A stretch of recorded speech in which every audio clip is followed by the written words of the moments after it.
Question, you're given the endowment of the two consumers. So E1 is given as 0.5. E2 is given as 10.0. So what is the Edgeworth box? It is 10.5. And it says, assuming sum of price is 1, competitive equilibrium prices are. So what you will do is, it's given to you that it is a min utility function.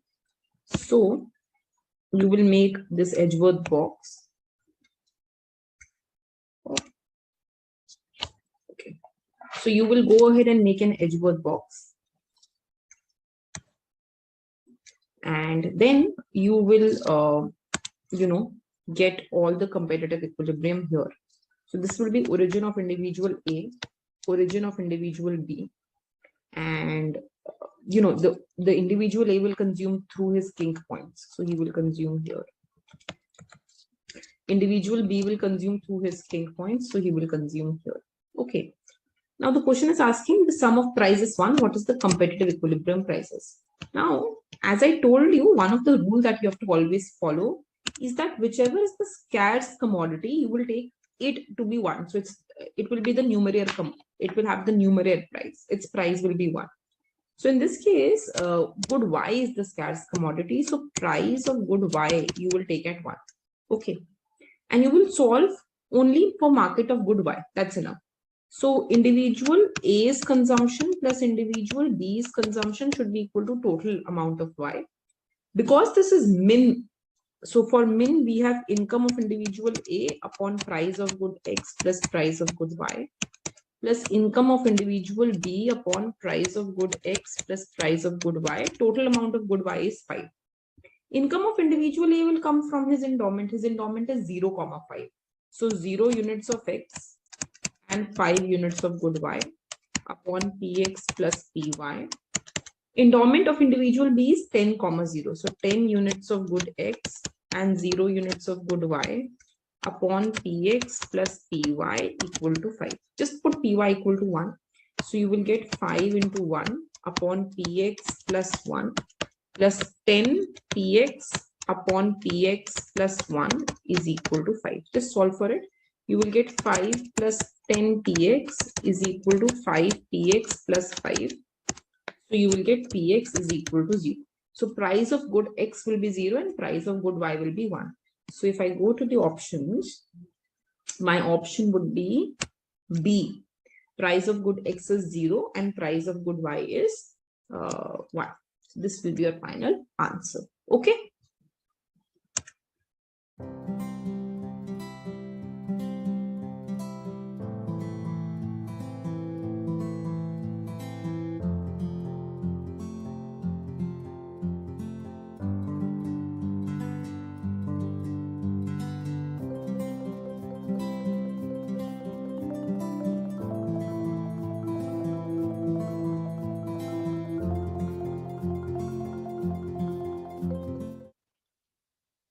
Look at this question, pause the video for a minute, try to solve it yourself, then I will do it. Okay, let's look at the question. A monopolist has 2 plants. Plant 1's total cost function is 2Q1. Plant 2 total cost function is Q2 square by 2. Demand faced by the monopolist is 10 minus Q, where Q is Q1 plus Q2. How does the monopolist allocate its total production to serve the market? So we know the condition for it. The condition is that whenever a monopolist has 2 plants, the marginal cost must be equated for the 2 plants. So I have MC1. MC1 will be differentiate the cost function with respect to Q1. So when I differentiate with respect to Q1, I get 2. Differentiate this with respect to with respect to Q2. So you will get 2Q2 by 2. It will be 2Q2. Equilibrium condition is MC1 equal to MC2. So 2 is equal to Q2. So you have got the answer for Q2, which is 2. You can just go ahead and put it here. This will be wrong. This will be wrong. Now, the aim of the monopolist is to maximize his profit. His profit is total revenue minus total cost. So you're given the price function. Price into quantity is total revenue. So 10 minus Q into Q. This is total revenue. If you differentiate this with respect to Q, you will get marginal revenue. So I differentiated this with respect to Q and I got the value of the marginal revenue. Acha, now make sure. See, marginal revenue is in terms of Q. Q is the total quantity. So instead of Q, I have written Q1 plus Q2. And Q2 I already know, it's 2. So instead of Q2, I have written 2. So I've got 10 minus 2, Q1 plus 2. Q2 ki jagah I've already written the value. Now, what is your equilibrium condition? It is, the aim is to maximize profit. So MR should be equal to MC. Marginal cost of production is given as 2 for plant 1. So this is the marginal cost of production for plant 1. Marginal revenue I just found out. This is marginal revenue for plant 1. So MR equal to MC karke I just found Q1 as 2. So few takeaways. Takeaway 1. You must equate the marginal cost of the two plants. When you do that, sometimes you will get the quantity of at least one plant. Yahi se answer mil jayega. Second thing, if you don't get the answer, then for each plant equate its marginal revenue to marginal cost. This is the profit maximization condition. And when you are finding marginal revenue, wahan pe price hoga. P into Q is total revenue, right? So P will always be a function of total quantity. Remember to change it back into Q1 plus Q2. These are your takeaways from the question. Very, very important. Comes in a lot of exams. Okay, thank you.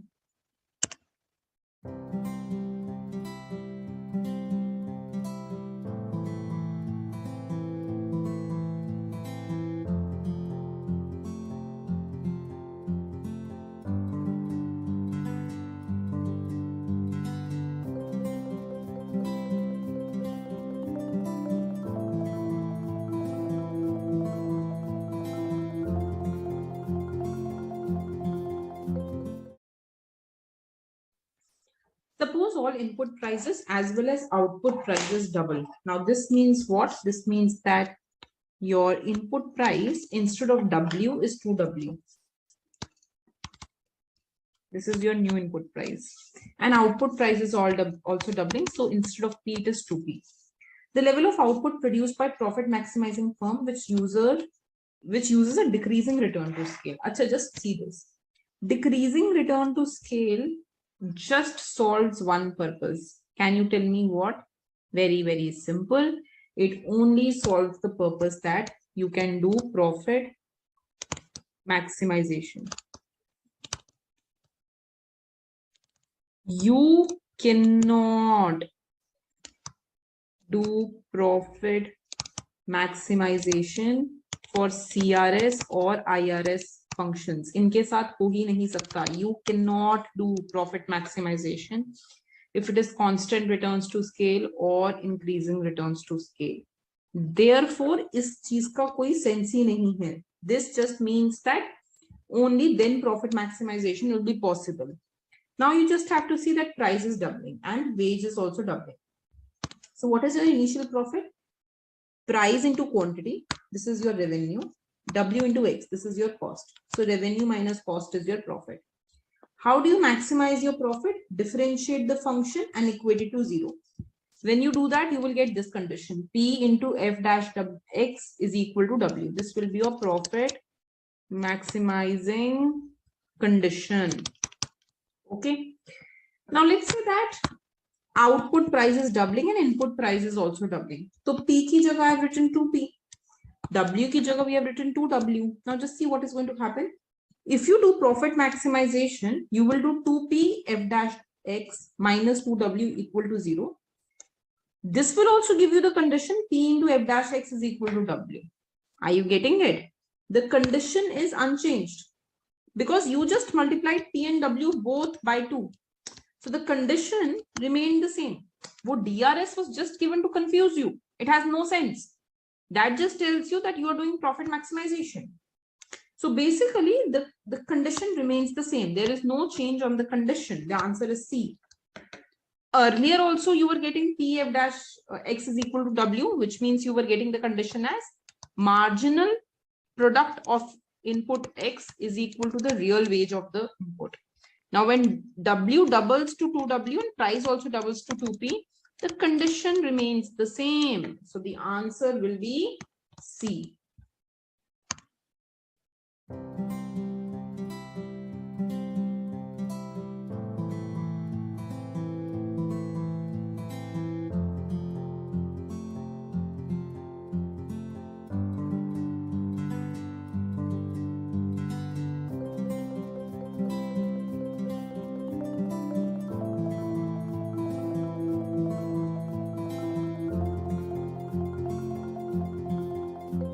Hello everyone, good evening. Let's have a look at this question today. It's a very good question, very, very good. Consider the following statements about a two-person simultaneous game and two statements are given to you. These two statements. It is asking which of these are true and which of these are false. Okay. Better let's have a look at the first statement. If the game has a unique Nash equilibrium, which is Pareto dominated by other strategy, then it has prisoner's dilemma game. बेटा पहले तो एक बारी जरा मेरे को बताओ Pareto dominated होता क्या है? What is Pareto dominated in game theory? Pareto dominated मतलब वो वाली स्ट्रैटेजी को कोई भी प्लेयर फॉलो नहीं करेगा. People would be better off when they deviate from that strategy. So please write down. A Pareto dominated strategy is when some other outcome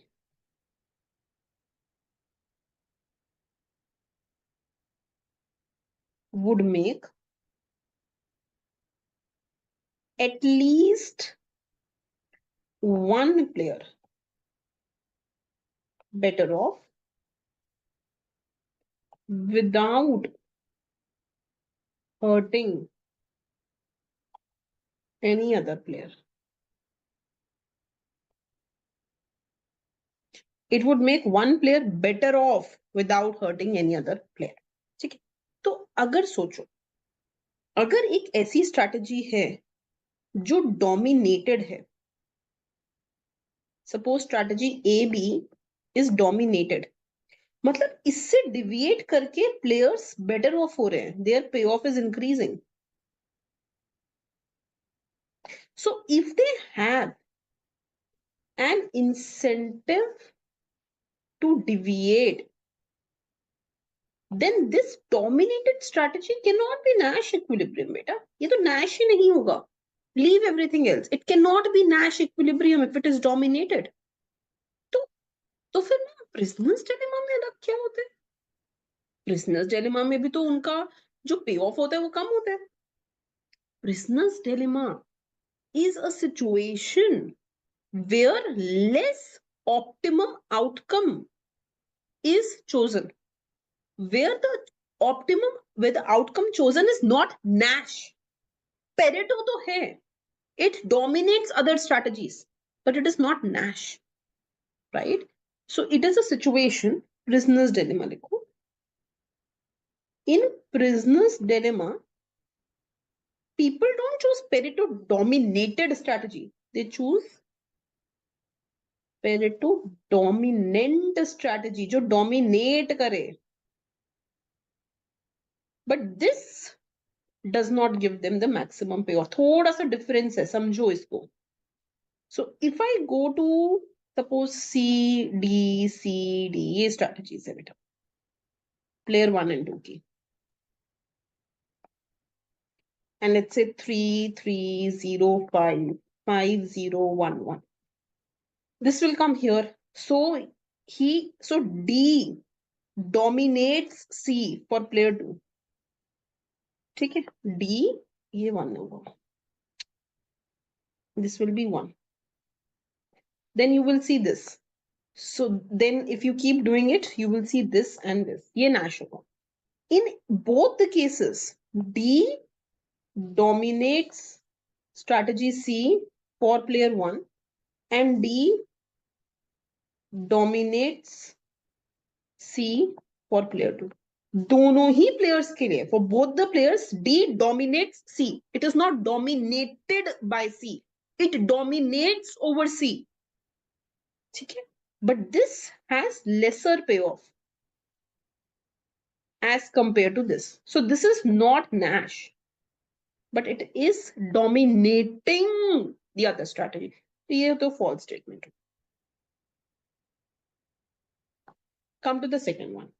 If the game is a prisoner's dilemma, then it has unique Nash equilibrium. ये prisoner's dilemma की game बनाई है हमने. It has a unique Nash equilibrium. सही बात है, 1-1 unique Nash equilibrium आ रहा है. Which is Pareto dominated by the strategy. No. D is not dominated. Player 1 chooses D over C. Player 2 chooses D over C. So D is dominating C.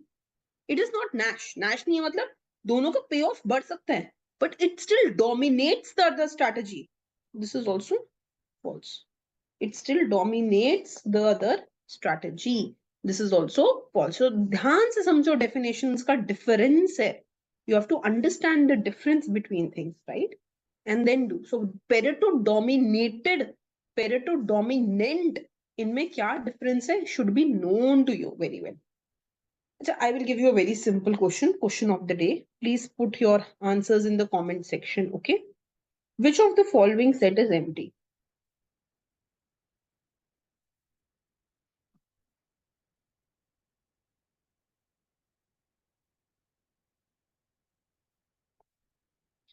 So first is X, such that X is a real number and X is equal to X. X, such that X is a real number and X is not equal to X. X, such that X is a real number and X is equal to X square. X, such that X is a real number and X is not equal to X square. You have to tell me which of these is empty. Okay. Okay. So just post your answers in the comment section. Thank you.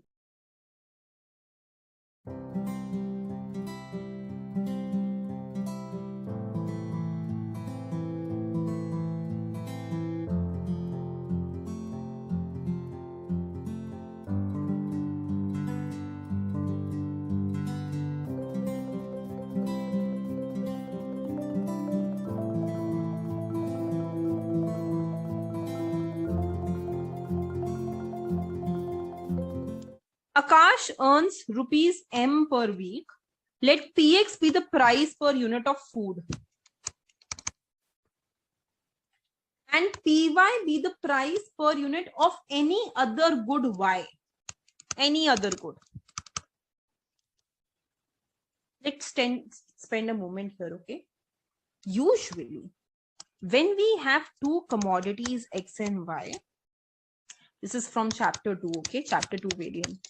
And the second commodity is all other goods other than good X. Then a lot of times what we do is we set the price of this commodity as 1, and this is known as numeraire price. It doesn't change any of the analysis, but this is just done to represent that all other goods together, let them have the price 1. We do this a lot of times. I haven't read the question, but we can go ahead and do that also. Now let's read this out. So this says he can use food coupons to buy food at a subsidized rate of 1 minus SPX. So, your new or the final price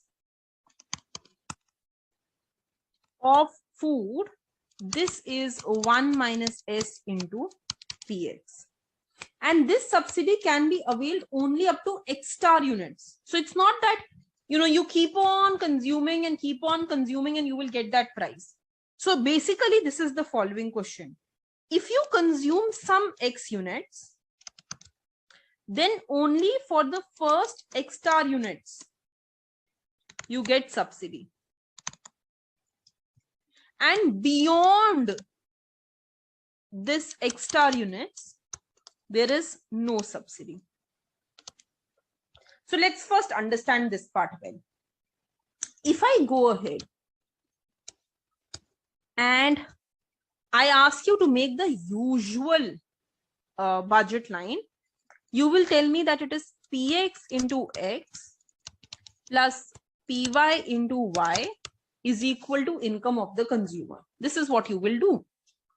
So, if we have to plot this, if I take good X here and I take good Y here, then when Y is 0, X will simply be M by PX. And when X is 0, Y will simply be M by PY. So I will get M by PX here, and let's say M by PY here, and I will get this as my budget line. This is the usual budget line. And the slope of this budget line is going to be PX by PY. Now, it is saying that till first X star unit, till this X star unit, the price of good Y is PY only. PY is the same. But the price of good X,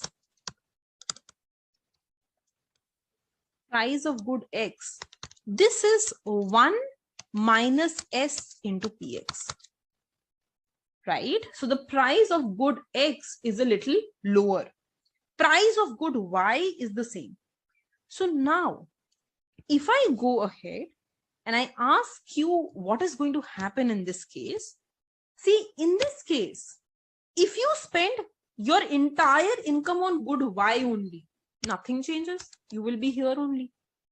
But the moment you buy the first unit of good X, instead of paying PX, you will be paying a lower price.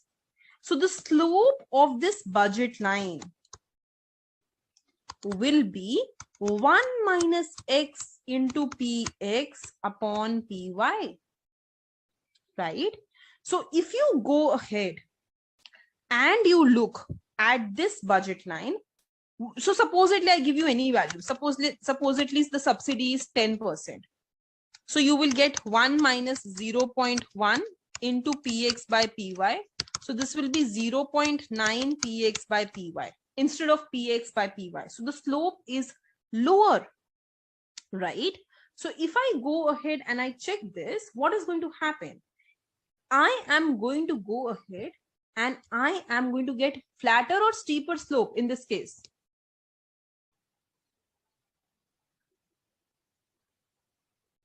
Come on, what kind of slope will I get in this case? Just fine. Okay, so right. So basically my slope has fallen, right? My price of good X has fallen. Now, if you take some values and you check this, please see here. If you go ahead and find the slope in this case, let's say that price of good X is 10, price of good Y is 5. So the slope here is 2, right? So perpendicular by base is 2. For every perpendicular of 2, the base is 1. This is what I am saying. And here I am going ahead and saying that this is 0.9 price is same only. I'm keeping price as 10 by 5. So this is, we get 5 here, right? 10 by 5, sorry, we get 2 here. This is 1.8. So with 1.8, I'm saying perpendicular is lower. Perpendicular is not 2. Perpendicular is 1.8 for every 1 unit. So your slope will go ahead and become lower. Instead of this being 2 by 1, you have 1.8 by the same 1, right? So what happens to your slope is it becomes like this.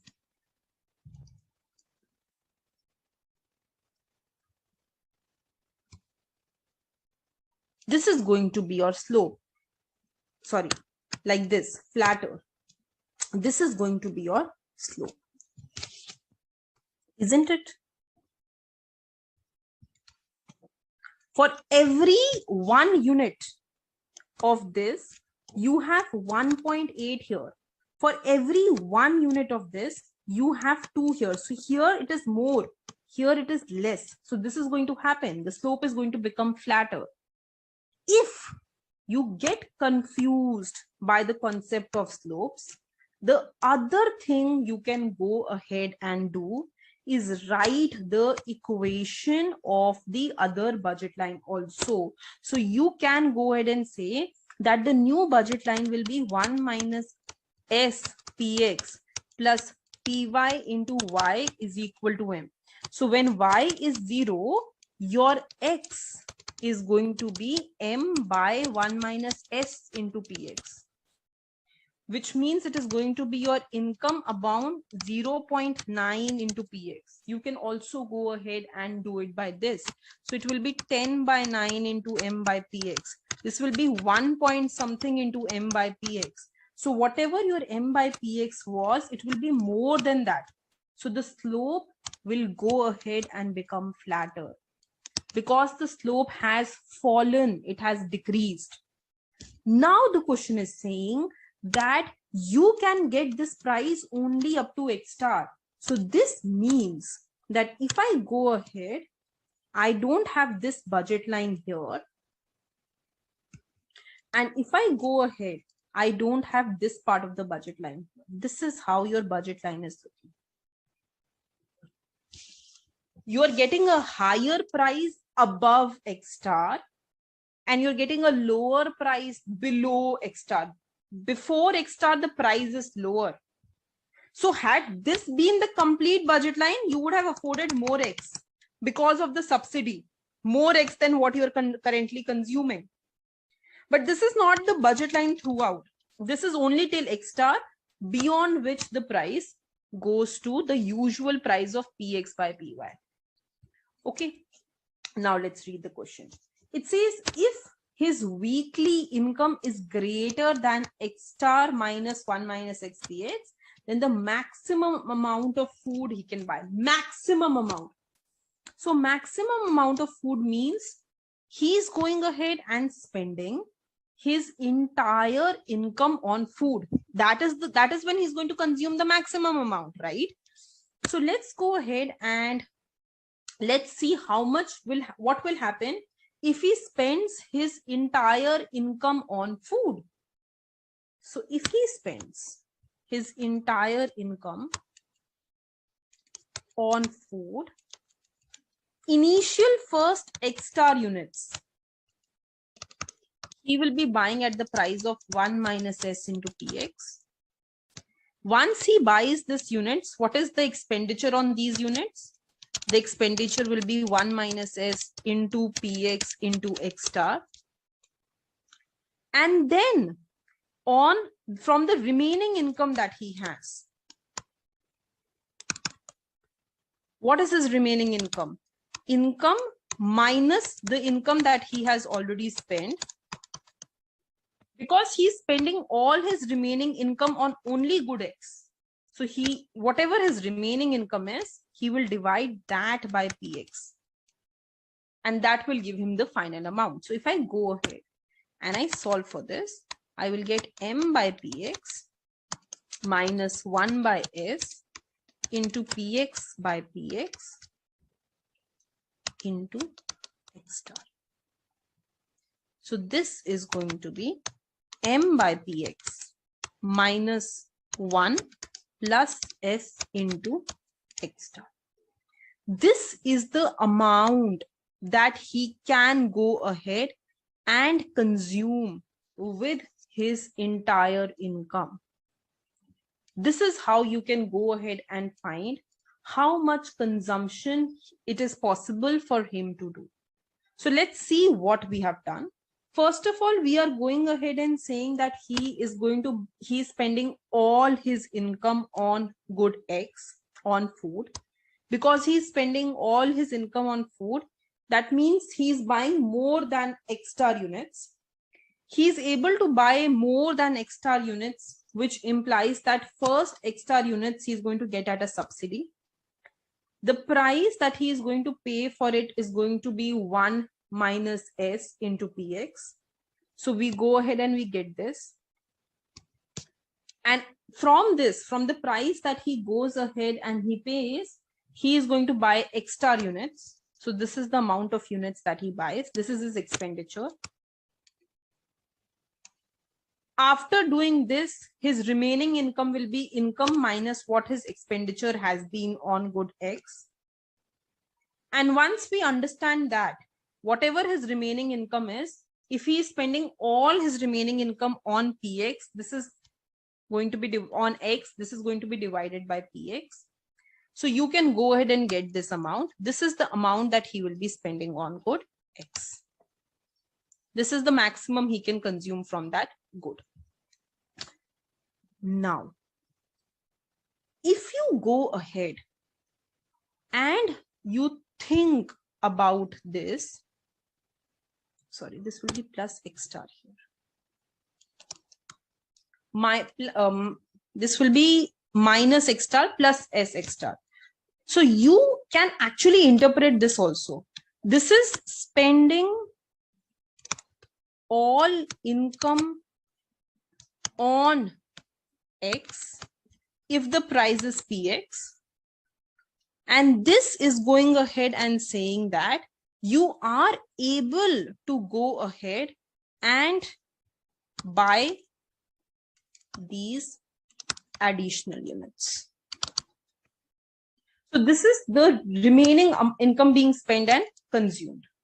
Now the question says, what is the total that he has consumed? So 1 minus S Px into X star. This is what he consumed initially. So from this expenditure, he consumed X star units. And from the other expenditure, he is consuming M by Px minus X star plus S X star. This is how much he is able to consume. So if I add these two things together, I will get M by Px plus Sx star. So the answer to this question is M by Px plus Sx star.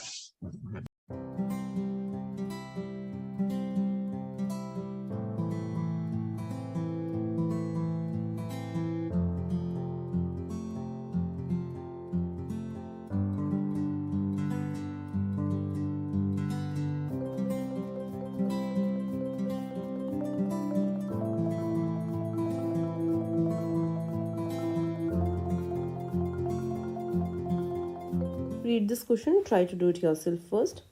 In the standard ISLM framework, if you introduce endogenous money supply, such as money supply depends positively on the nominal rate of interest, the corresponding LM curve. So imagine this. This is your usual money supply, and this is your demand for money. This is your interest rate. Now, when your income increases, the demand for money increases. So the interest rate shoots up. The locus of these 2 points, income and interest rate, is your LM curve. So this is point A, this is point B. Point A is sum Y and sum I. This is point A. And point B is when income increases, interest rate is increasing. This is point B. And this is your LM curve. Okay. Now, income I have taken like that only. No point to show income. So, income I have just taken like that. Now, suppose it says, the question is saying that suppose, let's say that your money supply curve that is positively dependent on the interest rate, which means that your money supply curve that becomes upward sloping.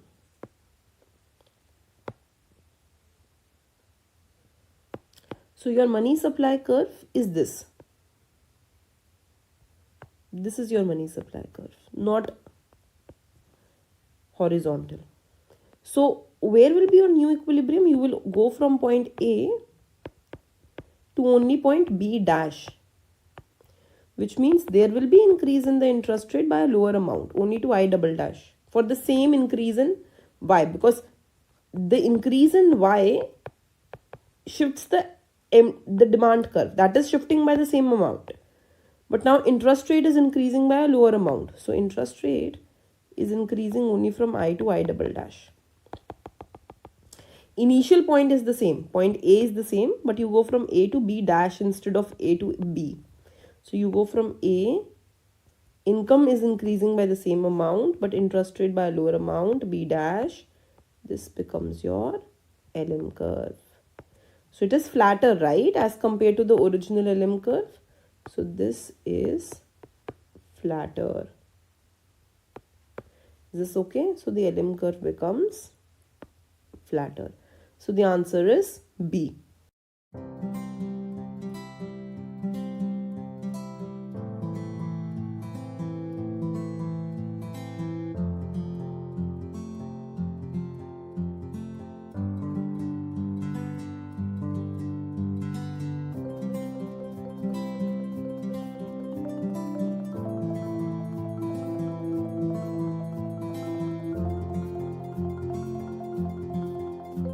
Try to do it yourself first. So this is very simple. We know the impossible trinity.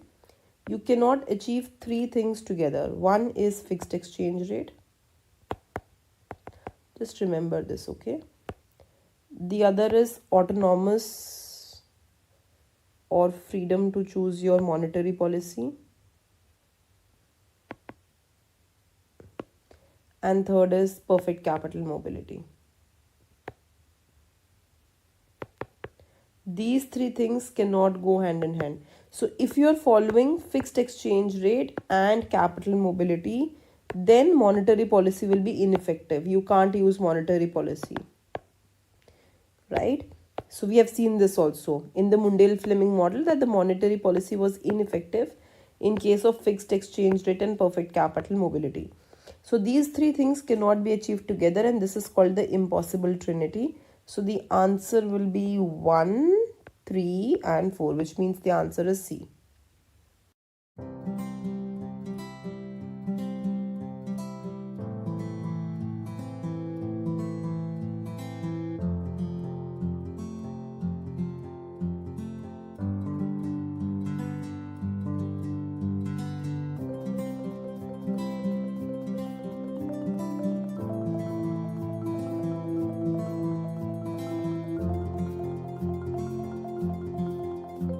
Read this question, try to do it yourself first. A consumer has a utility function. The utility function is given to you as 10 x square plus 4xy plus 4y square plus 20. Which of the good it should be? Achha, so now this is a monotonic transformation. Let me just rewrite this thing. 10 x square plus 2 into 2xy plus 2y whole square plus 20. This is 10 x plus 2y whole square plus 20. So it's like saying that, you know what, my initial utility function was x plus 2y. This is the utility function that I initially had, right? And now what I have done is I have gone ahead and just done some transformation to this. I would have taken a square of this, I would have multiplied this utility function with something which is 10. I would have added something to this utility function, in this case 20, and I would have got my final utility function which looks like this. So the base utility function is x plus 2y, and I know that this is perfect substitute. So the answer to this question is B, they are perfect substitute.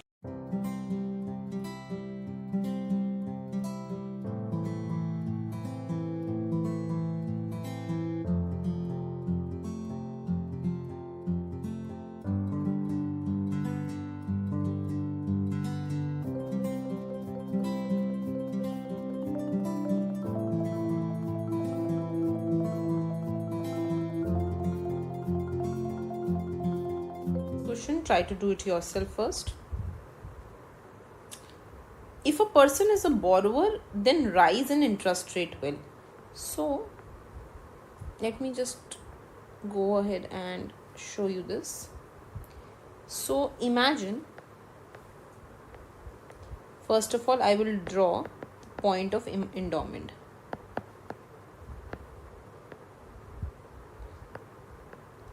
This point of endowment will be where, by the way, although this is a concept of micro, this is also a concept of macro.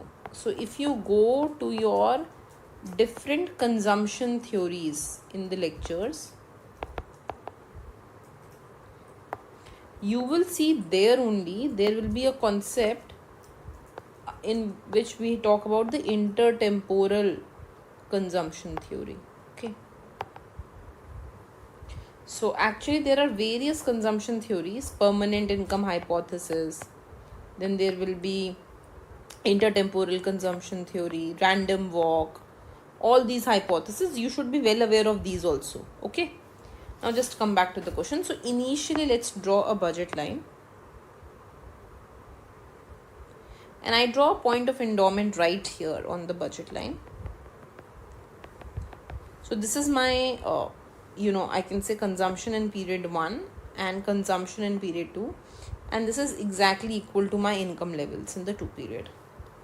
Now the slope of this budget line is supposed to be 1 plus R. Okay, so just understand that initially the person is a borrower, so which means I am here, I am in this part of the budget line initially. Now it says that there is increase in the interest rate. So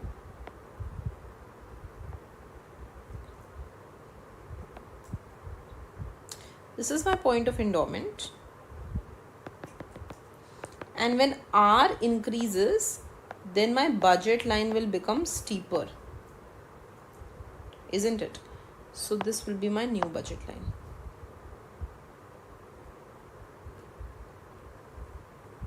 Okay. If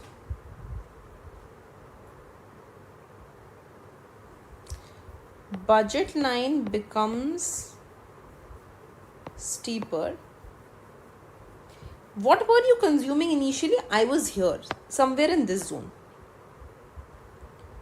If I was consuming somewhere in this zone, which means I was borrowing money, then that would mean that anything below this zone and anything on the other part of this budget line was less preferred. Okay. I was preferring a point on this part of the budget line over all points on the other part of the budget line and below this budget line. This was preferred. So even when my budget line changes to this new budget line, this part of the budget line, I will still hold my preferences constant. So I will not be consuming in this part. This part I will not consume, because to this part I am already preferring this point, any point on this budget line. Are you getting it? So when the line becomes steeper, the only part of budget line where consumer will be this part. And if the consumer after the change in interest rate is on that part, so imagine this, initial budget line is this, This is my point of endowment. Every budget line has to pass through the point of endowment, and this is my new budget line. If I'm here somewhere, now this is my equilibrium, and earlier I was on this budget line, so this was my equilibrium. So what happened to consumption in period 1? It decreased. But not only consumption in period 1 decreased. Earlier, if this is my wage in period 1, I was consuming more than wages. Now I am consuming less than wages. So now the individual will become saver. So his borrowings will always reduce. My cost of borrowing is increasing, right? So the borrowings will reduce. But you have to think through this before answering. So the answer to this question will be A. That there will always be reduction in the borrowings.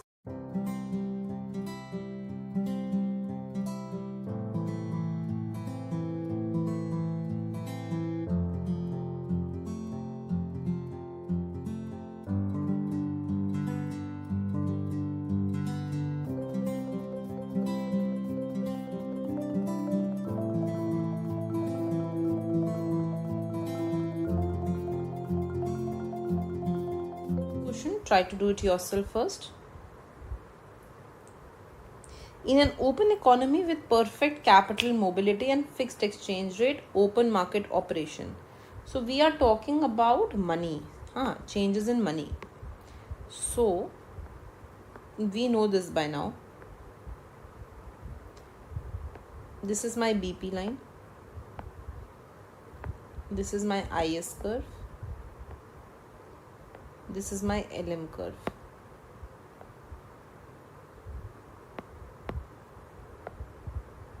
Okay. Now open market operation. So I'm assuming that there is increase in the supply of money. So the LM curve will shift to the right. Now this would move your equilibrium from point E to point E dash. Interest rate will decrease.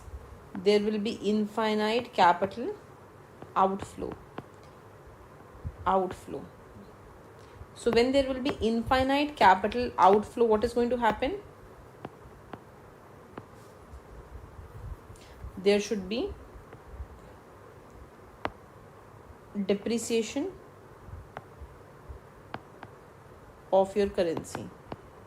But can the currency depreciate? No, right? Because it is a fixed exchange rate. This is given. So you will have to go back and appreciate your currency. If you have to go back and appreciate your currency, what will you do? That means you have to increase back the interest rate. So that money should flow in. Increasing interest rate would mean what? You will have to go back and decrease the money supply. So monetary policy is completely ineffective. You may write this down. Please write down. Monetary policy is ineffective when you have perfect capital mobility plus fixed exchange rate. So what would be your answer to this question? The answer to this question will be D. So open market operation will just change the composition of the monetary base. What stands in the monetary base, that is going to go ahead and change. But the supply of money will remain unchanged. So increase output, no, it is ineffective. This will not happen. Increase money supply, no, money supply increased and then decreased back. Lower trade deficit, no, this would have happened if currency would have depreciated. If currency would have depreciated, it would have caused my net exports to increase and the trade deficit to decrease. but this will not take place. So the answer to this question is D.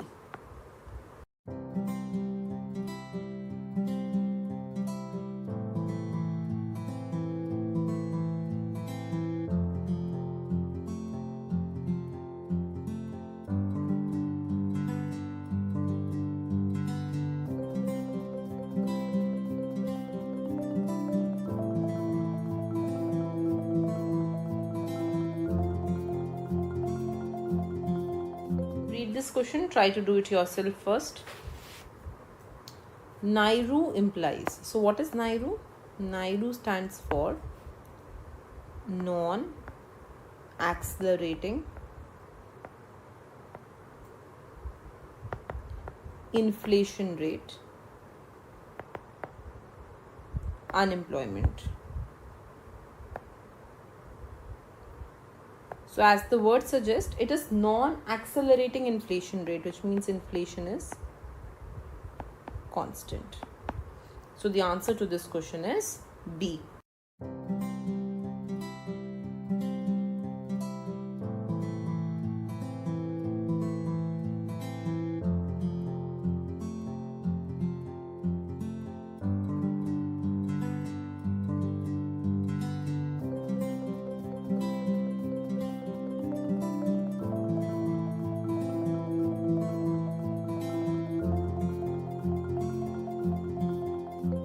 Read this question, try to do it yourself first. Under the classical supply condition of fiscal expansion. So classical condition is this, okay? The AS curve is vertical. You are at full employment level.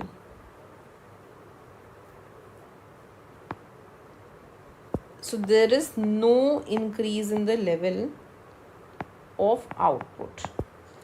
Now this is your AD curve. So fiscal expansion can be associated with shift of the AD curve rightward, increase in AD. So what is going to happen to the prices? The price will increase, and in fact all nominal variables will increase.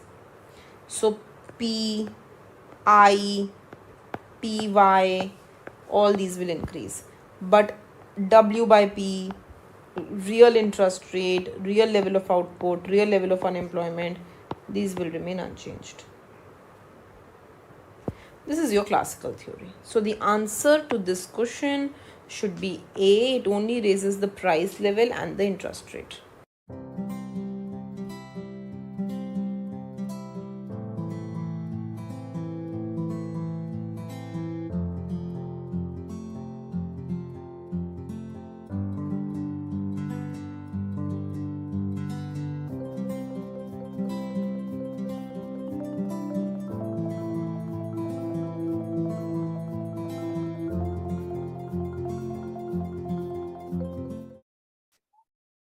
Hello, good evening, everyone.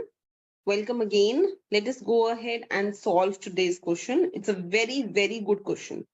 But it says that when y is less than equal to 1500, पहले समझ लो. As long as y is less than equal to 1500, this is your consumption. So you're consuming 60% of y in a way.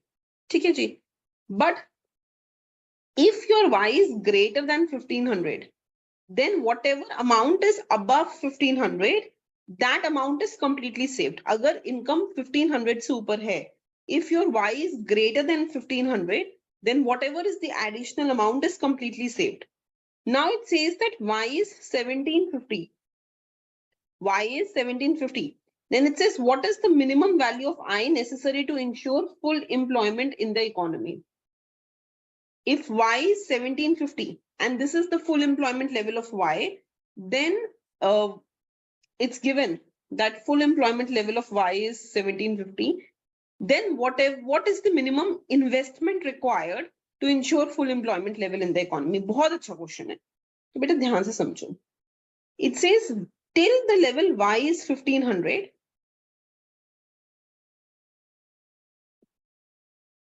consumption is 200 plus 0.6y. 1500 tak, till income being 1500, you are consuming some amount and saving some amount. But above 1500, you are completely saving that amount. So better tell me something, that if income is 1500, then what will be consumption? 200 plus 0.6, 1500. 200 plus 900. Right? 1100. So out of 1500, an individual is consuming 1100. So how much is individual saving?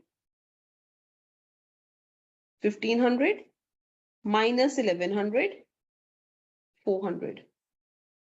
That is what the consumer is saving. So consumer is saving 400 out of 1500. But beta, we are given that level of income.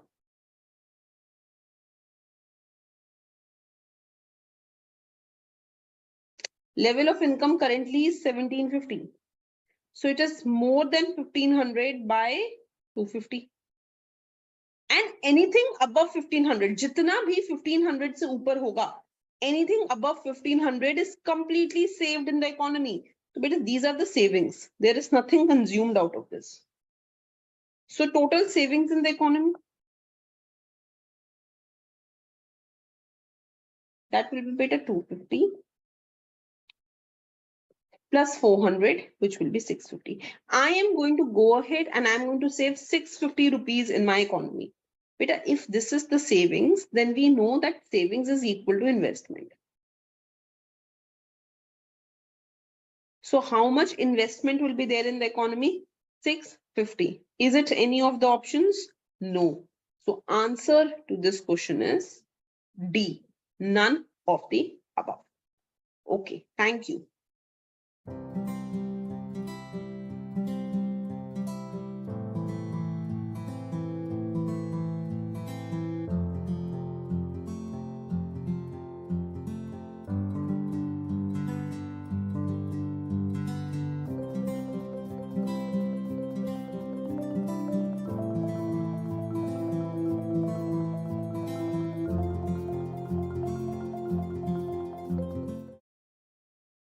Hi, good evening, everyone. Let's quickly take the question of the day.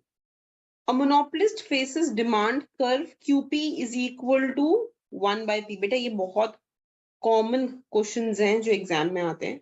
But before I go ahead, I just want to make an announcement, beta. The announcement is that we are giving 2 free mock tests, full mock test, 100 question mock test, which you can give in exam-like environment.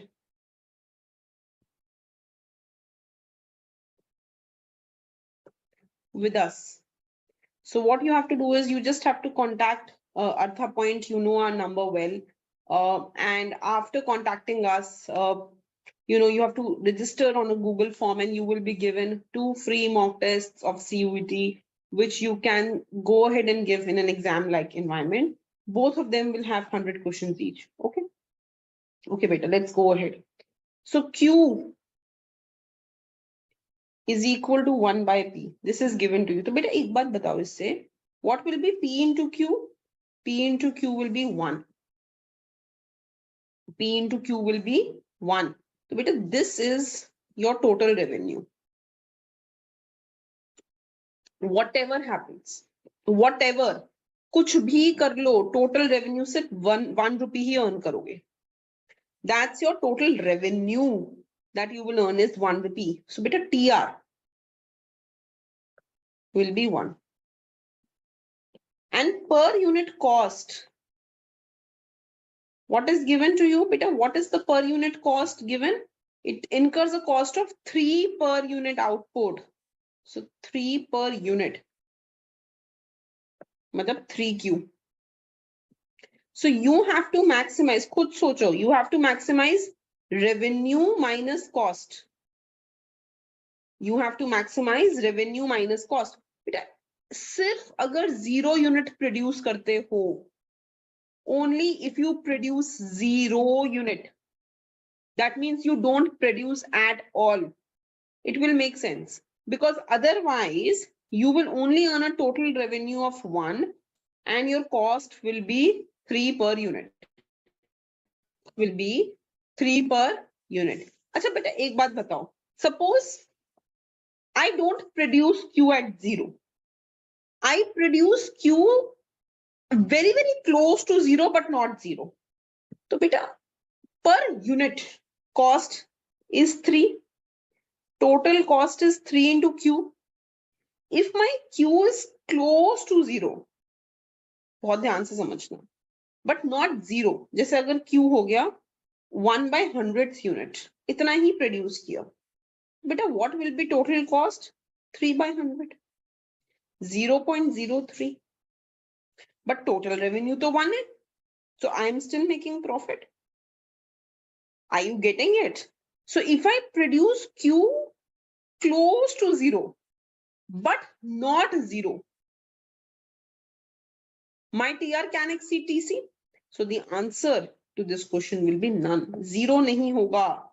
Answer to this question will be none. I want to produce output close to 0 but not 0. Okay, thank you.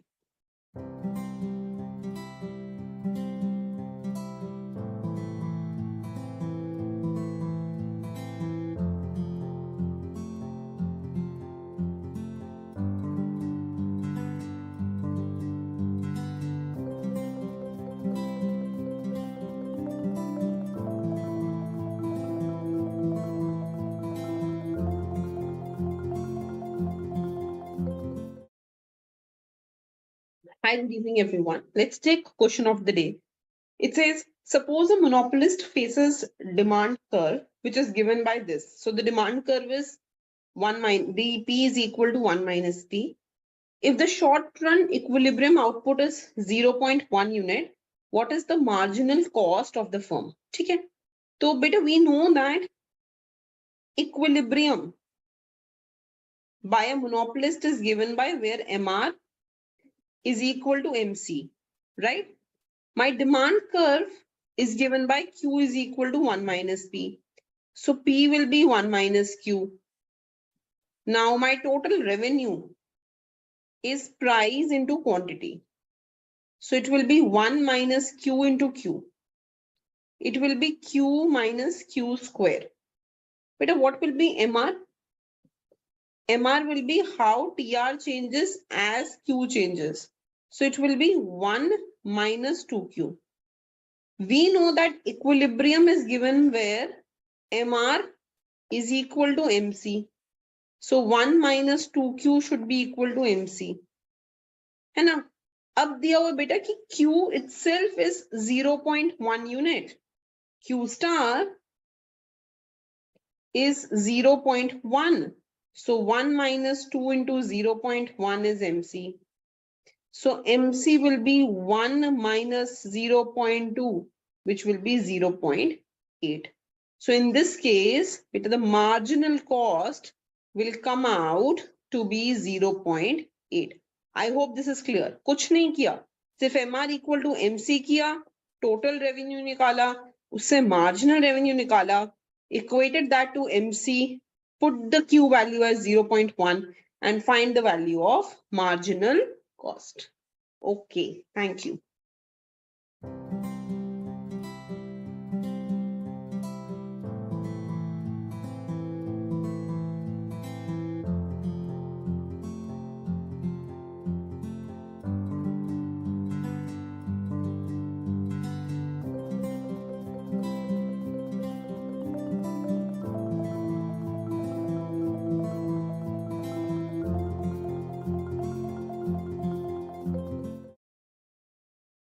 Hi, good evening, everyone. Let's have a look at the next question. If the saving propensity is 14%, incremental capital output ratio is 4, population rate of growth is 3%, then which of the following is true? 4 options are given to you, beta. Warranted rate of growth is greater than natural rate of growth. Warranted rate of growth is less than natural rate of growth. Economy will always grow at 3%. Economy will always grow at more than 3%. Okay, let's solve this better. So what is warranted rate of growth?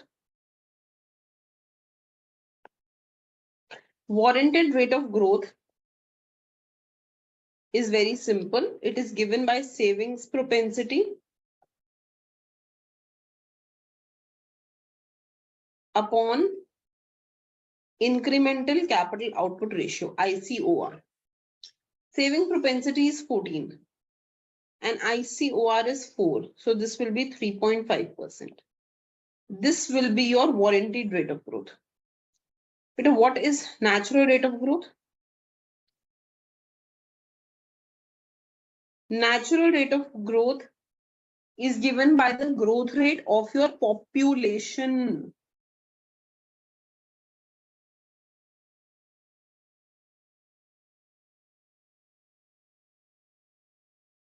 In this case, beta, growth rate of population is given at 3%. So we will take natural rate of growth at 3%.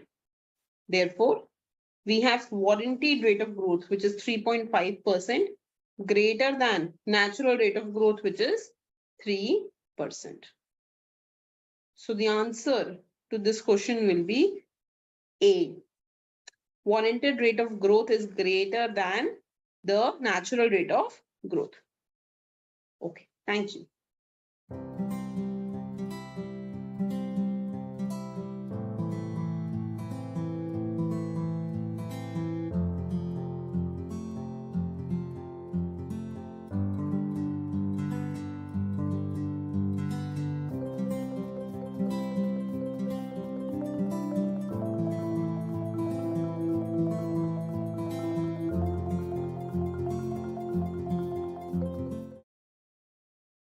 Hi, good evening, everyone. Let's have a look at today's question. So what is the question saying? It says, suppose in closed economy with no government expenditure and taxation, this is your investment function and savings function. It is subject to liquidity trap at R is equal to 0.01. So economy is subject to liquidity trap at R is equal to 0.01. मतलब अगर R 0.01 हो जाए, my LM curve will become horizontal. What is the maximum possible equilibrium value of Y in this economy? Beta Y लिख लो, please. What is the maximum possible Y value? Equilibrium income in this economy. So beta, what do we know? We know that at equilibrium, investment and savings are equal. So investment function is given by 2000 plus 0.1y minus 8000 R. And savings is given by 1000 plus 0.2y plus 2000 R. We know that savings and investment will be equal. So beta जब solve करो इसे 1000 minus 10,000 R will be 0.1y. So y will be 1000 minus 10,000 R upon 0.1. बेटे the minimum interest rate, जिस interest rate के नीचे कभी interest rate नहीं जाएगा, that is at liquidity trap. So economy's minimum interest rate, that is given by R is equal to 0.01. This is the minimum interest rate in the economy. So if you put this R here, you will get maximum Y. So Y will be 1000 minus 10,000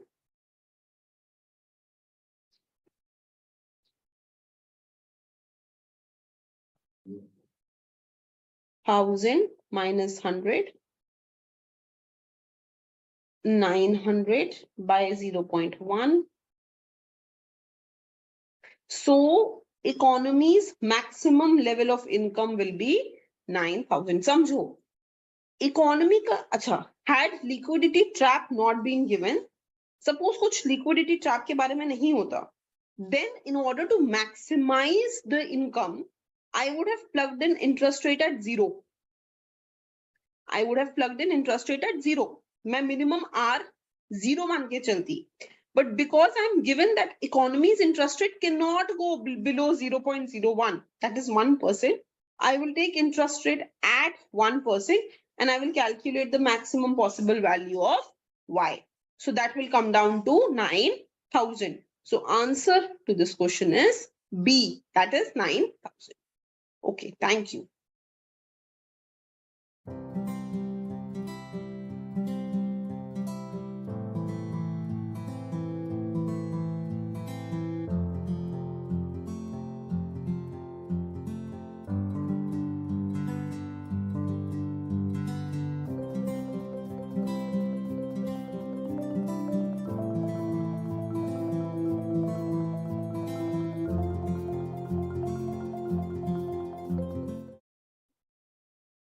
Hi, good evening, everyone. Let us have a look at today's question.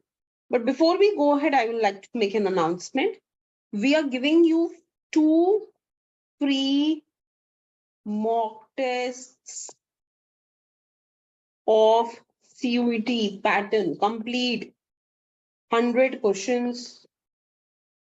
Even if you have not taken up the course with us. So you just have to come and register with us and you will get 2 free mock tests of CUET. So you can contact our counselor, ArthaPoints counselor, and we will guide you on how you can get these 2 free papers. Okay, let's come to the video. Let's come to the question now. In a closed economy controlled with unlimited supply of labor, the incremental capital output ratio, ICOR, is 4 and population growth rate is 1.5. If the economy wants to attain a growth rate of per capita income of 6%, what must be the savings rate in the economy? Okay. So you're given that rate of population growth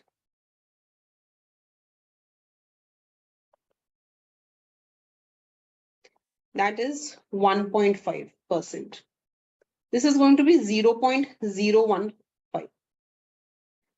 So your desired rate of growth,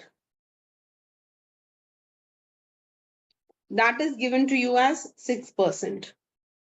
So I have a population growing at 1.5% and my desired rate of growth is 6%. So the combined rate that I need to grow at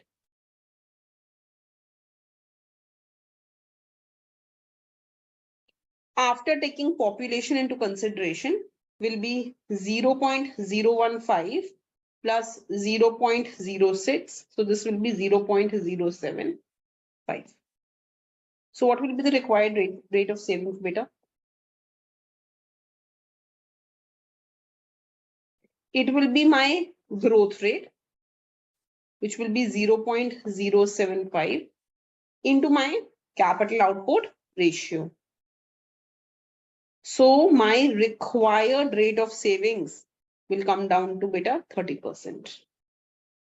Right? So answer to this question should be C, that the required rate of savings will be 30%. Okay, thank you.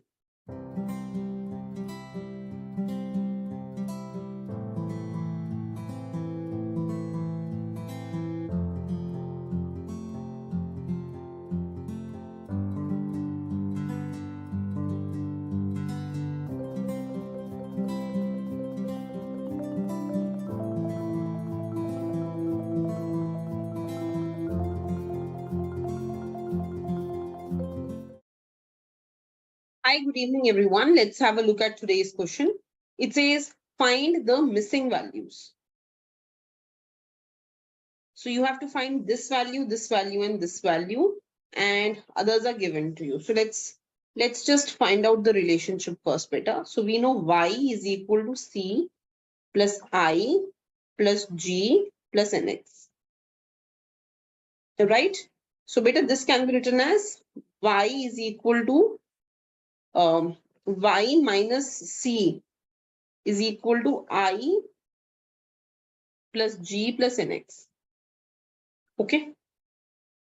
Now, income can either be consumed or saved. So this will be S is equal to I plus G plus NX. But एक बात बस इसमें थोड़ी सी अलग हो गई है जो मैं tax I have to take tax also ना. So beta, when I say Y minus C is equal to I plus G plus NX, I can only save the disposable income, right? So suppose मेरी income is 100 and I have to pay tax of 10. Then my disposable income beta will be 90. I may consume 70. Then my savings will be 20. So I can only save out of my disposable income. So this income has to first pay the taxes. So Y minus T is my disposable income. Only out of that I can consume. And whatever will be left will be my savings. Is this clear, beta? So this will be S is equal to I plus G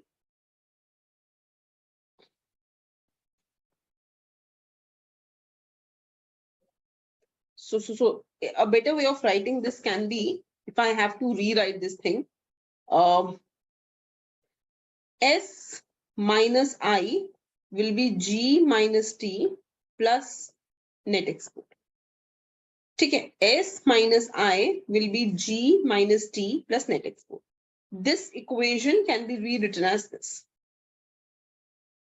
Is this clear? But when I consume or save, consumption or savings can only take place out of disposable income, right? So when I talk about my income beta, income can either be consumed or saved or taxes can be paid from it. So three things can happen out of income. So if I were to go ahead and break this income, beta, then out of this income, I can either consume or save or pay taxes. ऐसे समझ लो. So C and C gets cancelled. So I will have S and then I can come here minus I. T can go here is equal to G minus T plus net export X minus. Now, if you know this equation, then the question is solved. So let's look at the first year. X minus M is 150. So in the year 2005, net export is given to me as 150. And G minus T is not given to me. And S minus I is also 150 beta. So G minus T will be 0. Let's go to the second year, 2006. So in that beta, S minus I is given as minus 130.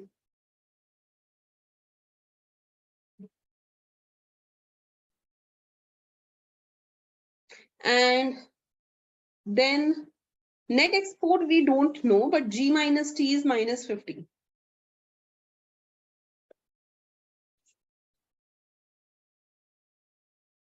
So beta, net export will be minus 130 plus 50, which will be minus 80.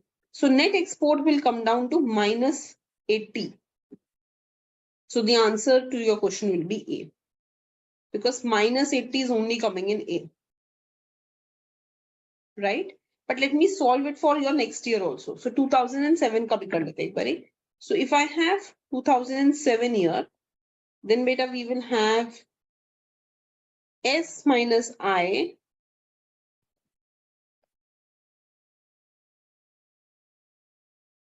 is equal to G minus T is given as 345 and net export is given as minus 200. This will be 145. So S minus I will be 145. Again confirming that answer is A. So answer to this question will be A. Okay, thank you.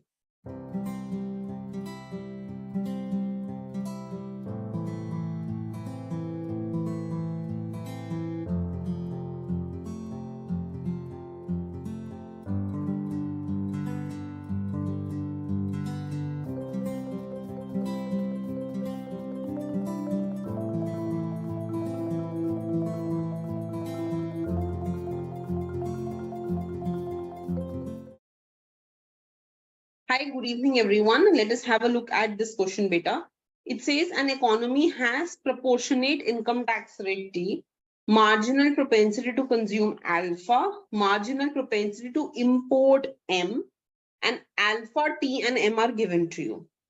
Short-run investment multiplier in the economy will be, beta, Y is equal to C plus I plus G plus NX. So it is given that import हो जाता है बेटा M bar plus MY.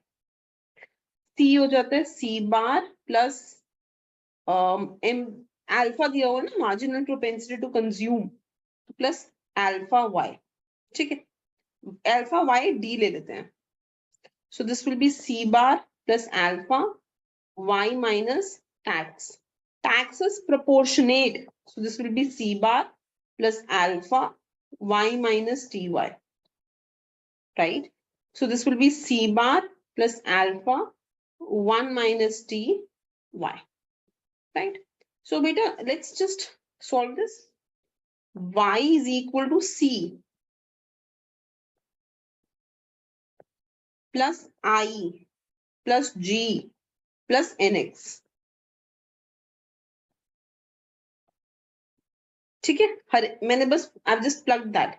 This is C I G X minus M. This is going to give you, take all autonomous items together.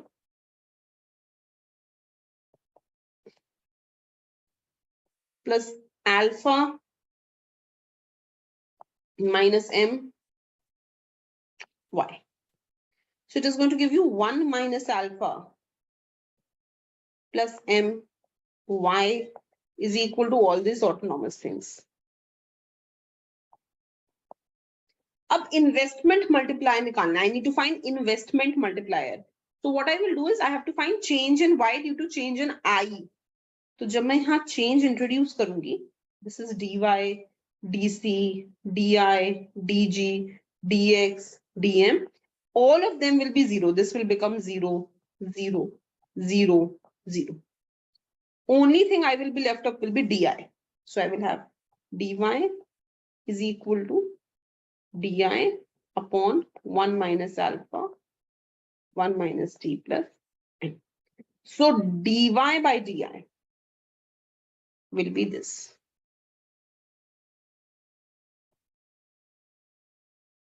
This is how you can go ahead and you can find out the value of the multiplier. Ab values put kar dete hain. So this will be alpha is 0.8, t is 0.2, and mpm is 0.1.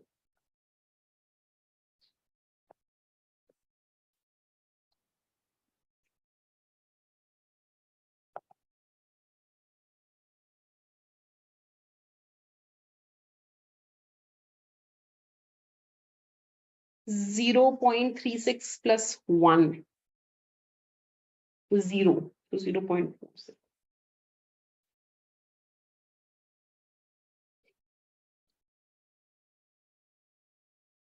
This is going to be 50 by 23.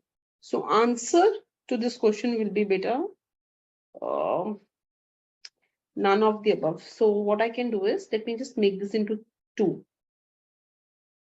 50 by 23. Let's keep the answer as this. So maybe some mistake while I noted down the question. So answer will be 50 by 23. That will be the value of the multiplier. Okay, thank you.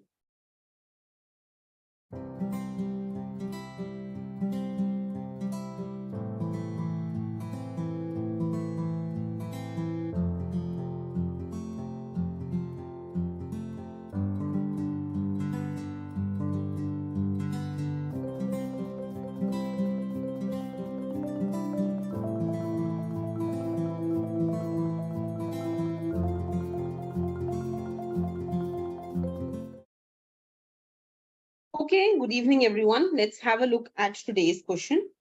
It says, suppose aggregate income in the economy is equal to total wages plus total profit. Okay, so income is wages plus profit. So, okay, let's look at the second line. 40% of total profits are saved. Okay, 40% of profit are saved. If the share of wages in aggregate income is 60%, so wages are 60% of income. Okay. And rate of saving is 0.05.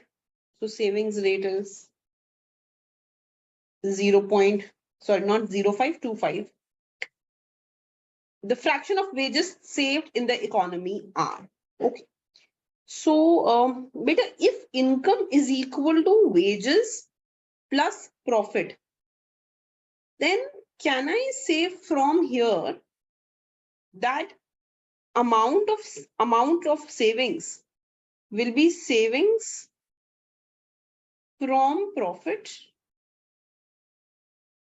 plus savings from wages.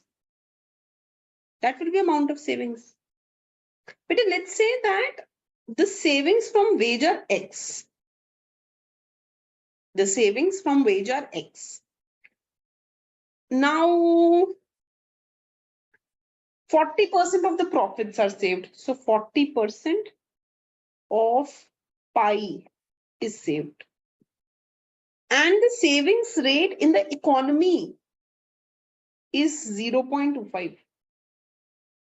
The savings rate in the economy is 0.25. Acha beta, just think about this. I don't know what the income in the economy is.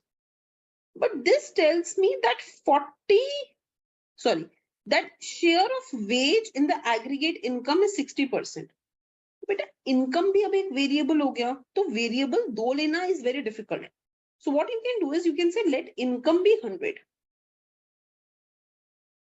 If your income is 100, then the question says that if the income is 100, then the question says that 60% of the aggregate income is wage. So matlab 60 rupees wage earners की हो गई and 40 profit हो गया. 60 wage हो गई and 40 profit हो गया. इस profit में से out of 40 rupees that is profit, 40% is the savings rate. So 40% is saved. So how much is saved? 40% of 40. That is saved. So this will be 40 by 100 into 40. 16 is saved. 16 is saved. So from profit, the savings from profit, that is 16 beta. Total savings rate in the economy is 0.25. So my income beta is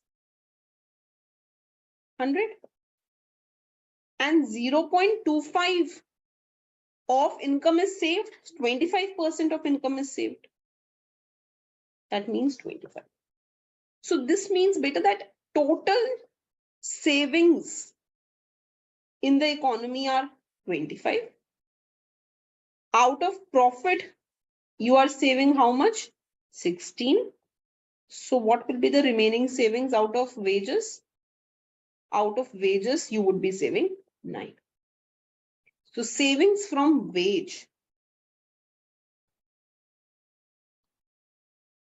that will be beta 9. That will be 9. Is this clear? Savings from wage will be 9 rupees. Now beta, एक final चीज पे आते हैं. It says what is going to be the fraction of the wage saved in the economy. So if I have to find out, ये थोड़ा confusing हो जाता है.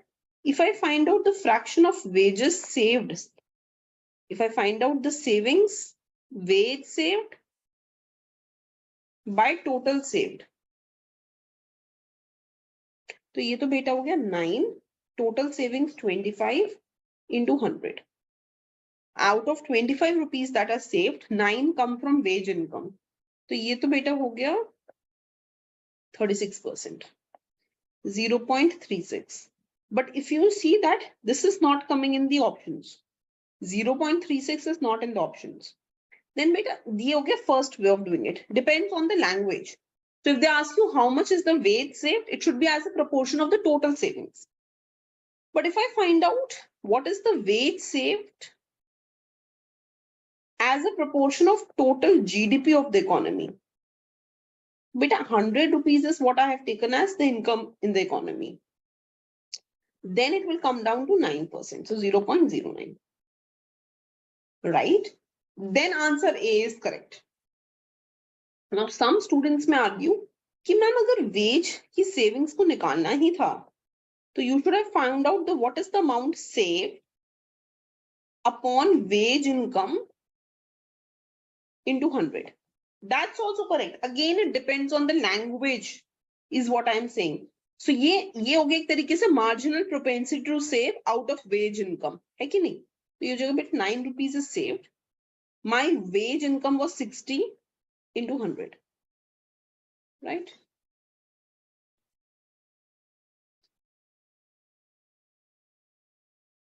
%. So 0.15 is also correct, but you have to understand the language given in the question. If it says find the fraction of wage saved in the economy as a whole, तो 9% करना. But find the fraction of wage saved as proportion of the wage earner income, then it will be 15%. Is this clear? Okay, thank you.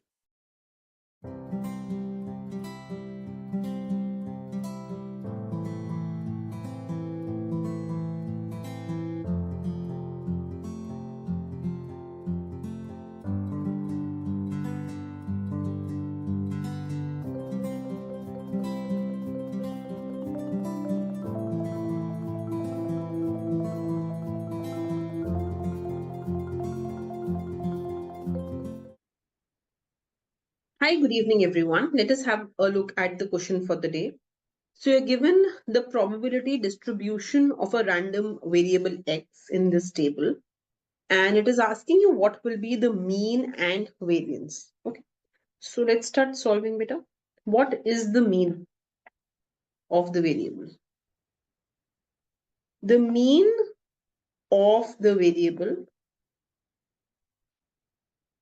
is given by nothing but the expectation of x, right? So it is nothing but x px summed up together. That is what the mean is going to be.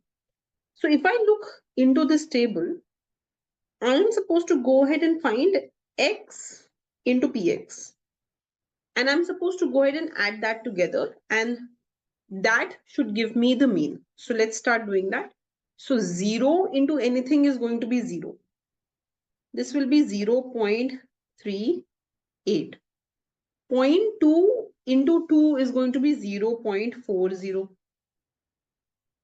0.13 into 3 is going to be 0.39.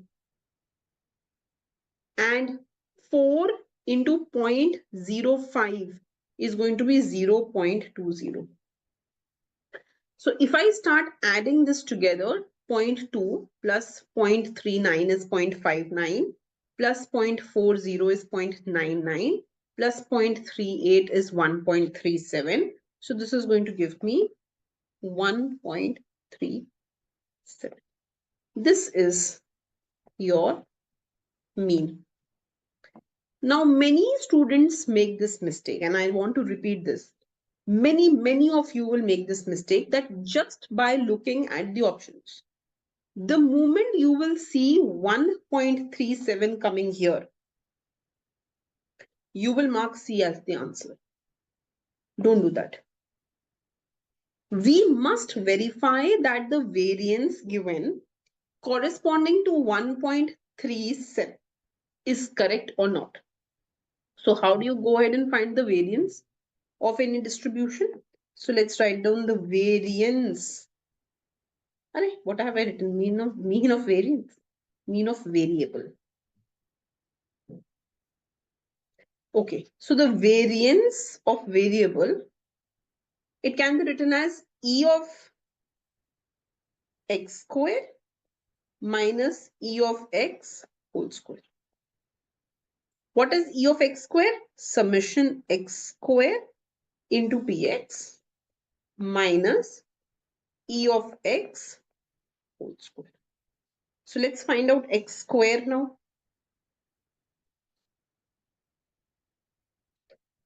So x square will be 0, 1, 4, 9 and 16. Now we will find x square into px, right? So let's do that. X square into px. 0 into anything is 0. 1 into 0.38 will be 0.38. Then I have 4 into 0.20. That will be 0.80. 0.13 into 9. That will be 1.17. And 16 into 0.05. That is going to be 0.80. Let's add those things together. So 0.80 plus 1.17 is 1.97 plus 0.80 is 2.77 plus 0.38, 3.15. So here we will have beta. One thing I just realized in the last one, 16 into 0.05 will be 0.80, correct? Okay.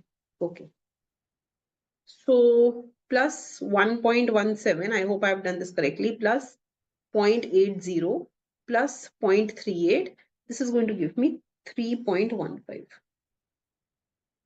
right? So here I will have 3.15 minus EX is 1.37 whole squared, right? So now if we go ahead and we just find out this 1.37 into 1.37 and then we do this, I will get the answer as 1.2731. Is this given as the variance? Yes, this is given as the variance, 1.27331. So this is correct. But you do not do this unless you check for yourself that the variance is also correct. Sometimes answer will be none of the above because you would have got the right mean, but variance will be none of the options. Is this making sense? Okay. So now, beta, I want to just give you one question that you can practice. Please write down. So it's a very simple question. And you have to give me the limit of e to the power x minus 1 upon x as x approaches to 0. And which of the following option is correct? You have to tell me. 0, 1, infinity, none. Okay, just give your answers. Okay, thank you.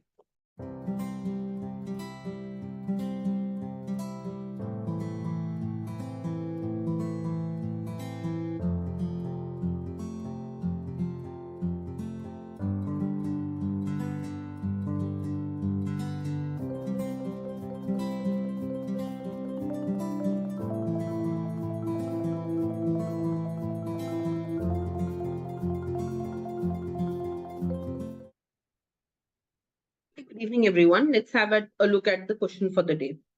In a certain country, telephone numbers have 8 digits.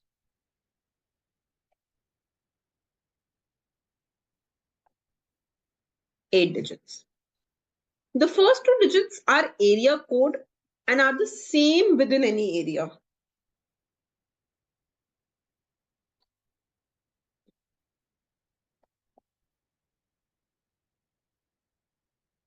Okay. And the last 6 digits are local numbers and cannot begin from 0. So this has to be anything non-zero. And here any of the digit can come. It cannot just begin from 0.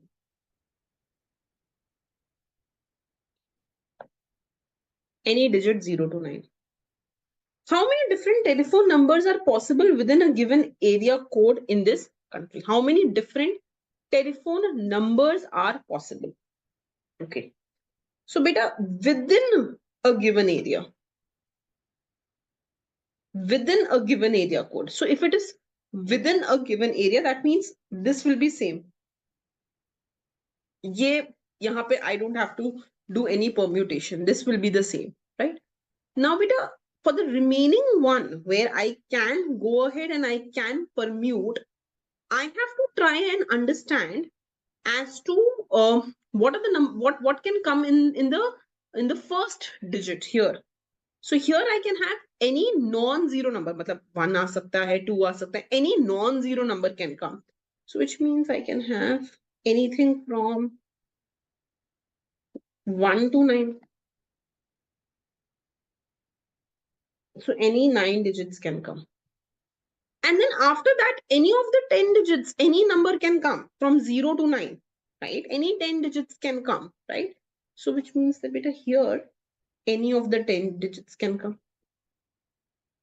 Any of the 10 digits can come. Any of the 10 digits can come. Any of the 10 digits can come. Any of the 10 digits can come. So what will be my answer? My answer will be first can be filled with any of the 9 digits. And remaining can be filled with any of the 10 digits. And 10 is coming how many times? 5 times. So 10 to the power 5. So in that ways, if we go ahead and look into it, what do we see? This will be 9. This will be your answer to this question. I hope this is making sense. Very simple. You just have to ask yourself, what are the digits I can fill this space with? Okay. So this is the answer to your question. See. I'm giving you another question, beta. Please try to do this yourself. So please write down. If m is greater than n, which of the following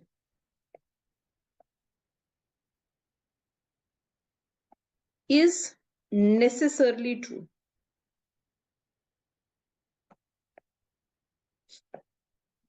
A, m square greater than n square. B, mn greater than 0. C, mn greater than minus mn. D, no. M is greater than n. M can be minus 2, n can be minus 3. M can be 0, n can be minus 1. M can be 4, n can be 3. M is greater than n. Then which of the following is true? This is what you have to go ahead and tell. Okay. Thank you, beta.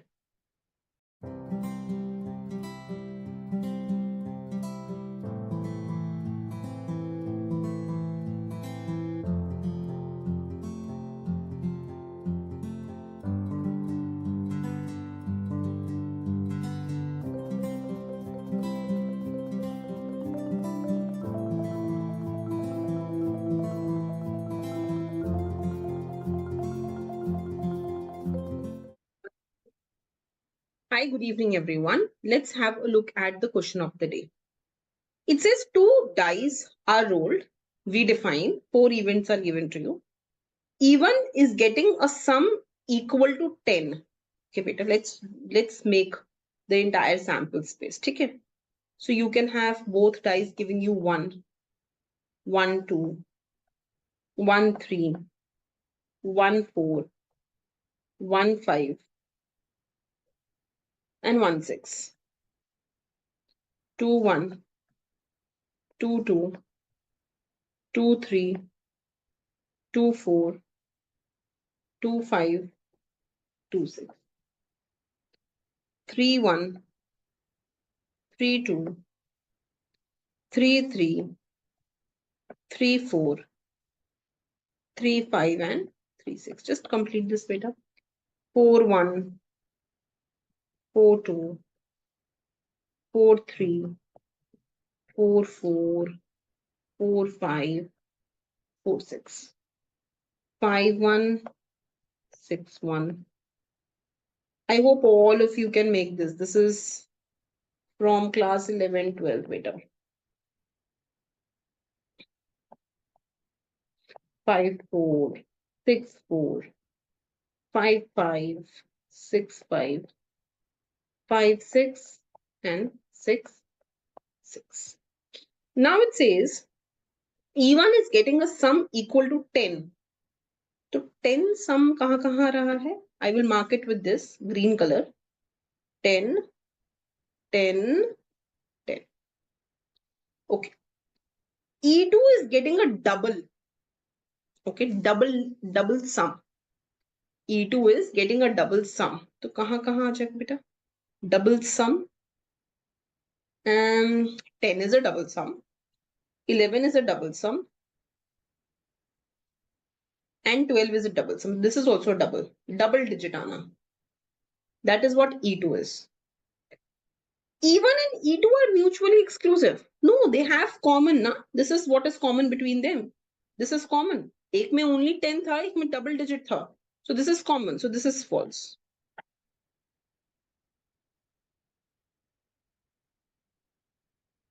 E3 is getting sum less than 4. So less than 4 means sum can be 2 or sum can be 3.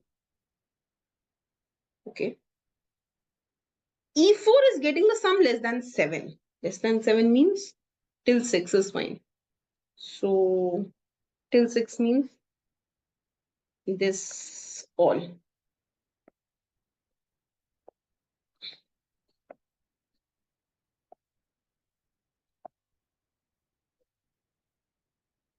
This is all 6. ठीक है जी. Acha, now let's have a look here. E3 and E4 are mutually exclusive. No, again they have this common. That's also false. E2 and E3 are mutually exclusive. Huh? E2 says double and this says less than 4. That's correct. So true.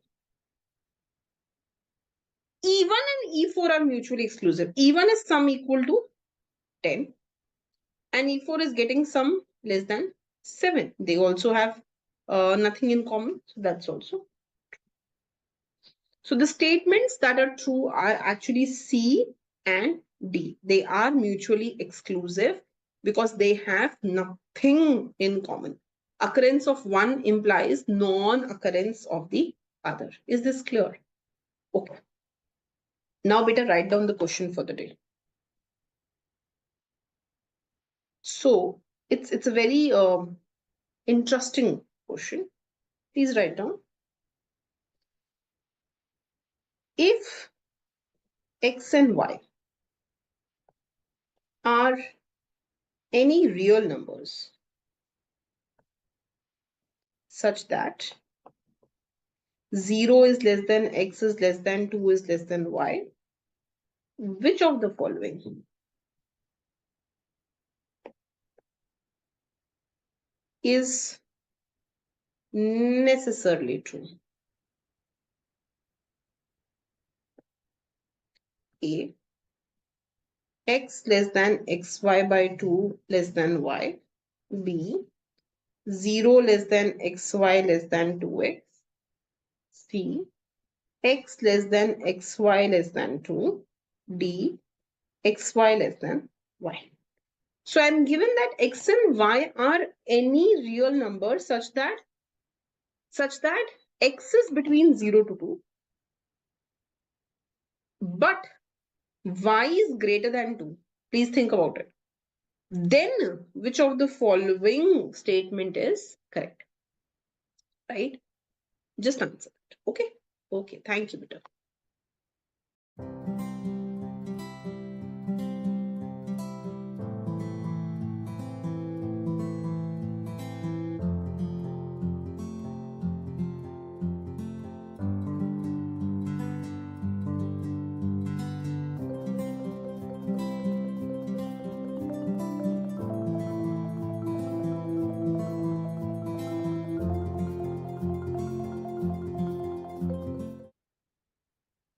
Hi, good evening, everyone. Let's look at the question of the day.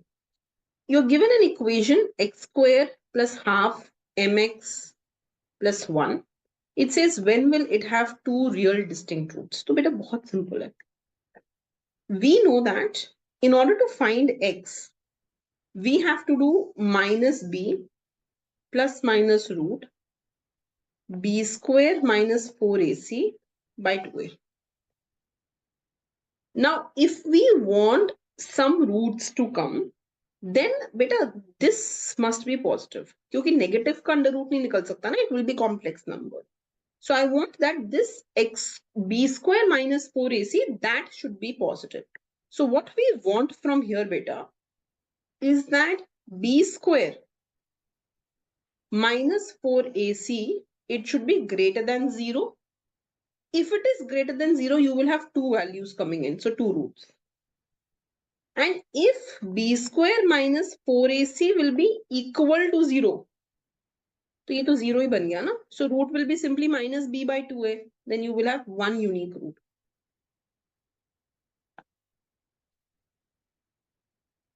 So if I want one root, so if I wanted to have two separate roots, two distinct roots, then I want b square minus 4ac to be greater than 0. Now let's look at the equation beta. Equation is x square plus half mx plus 1 equal to 0. So b square minus 4ac will be half m whole square minus 4. A is the coefficient of this x square, which is 1. And c is this into 1. So it will be m square by 4 minus 4. And I want this to be strictly greater than 0. So I want m square by 4 to be strictly greater than 4. M square to be strictly greater than 16. Which means, beta, I want any value of m such that m square is greater than 16. अभी हम देखो एक बार. अगर m 3 होता है, if m is 3, then what will be m square? It will be 9. Incorrect. If m is 4, then m square will be 16. I want it to be greater than 16. So the only possible value of m from here comes as m equal to 5. So beta, the answer to your question is C. If m is 5, then I will get two different roots in my answer. Okay, beta. Please take homework question. Please write down a number of the form 213xy, where x and y are digits, has remainder less than 10 when divided by 100. So I have a number which is having 5 digits, 213. आखिरी के xy कुछ भी हो सकते हैं, हाँ? It can be 23, 213, 23, 21345. xy are two digits. And this number has a remainder that is less than 10 when it is divided by 100. The question is, the sum of all digits in above number is 13. So 2 plus 1 plus 3 plus x plus y is 13. Then digit y is, I am giving you 4 options beta, 5, 7, 6, 8. So there is a number, this number has 5 digits, 213xy. When this number is divided by 100, remainder is less than 10. Matlab, remainder is anything between 0 to 9. The sum of the digits is 13. You have to tell me what the digit y is. Akhri unitary place mein, what that digit should be. Okay, thank you.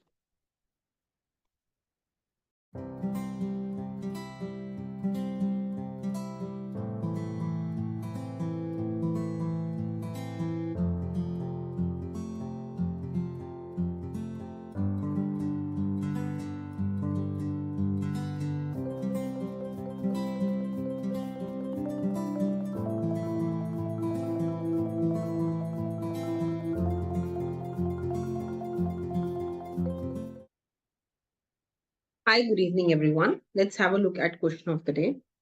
It says function g and h are given to you. Gx is this and hx is this. The composite function g into hx will be. Okay. So let's try to solve it. Gx is given as root of x minus 1. Hx is given as x square plus 1. G hx, this is what it says. This is going to be nothing but g of hx, which means that inside the g function, you have to put in the hx function. So hx function is what, beta? Hx is x square plus 1. So this is going to be g of x square plus 1. So this is going to be, instead of x in the g function, you have to put x square plus 1. So instead of this, I should be putting x square plus 1 minus 1 under root. So this is going to be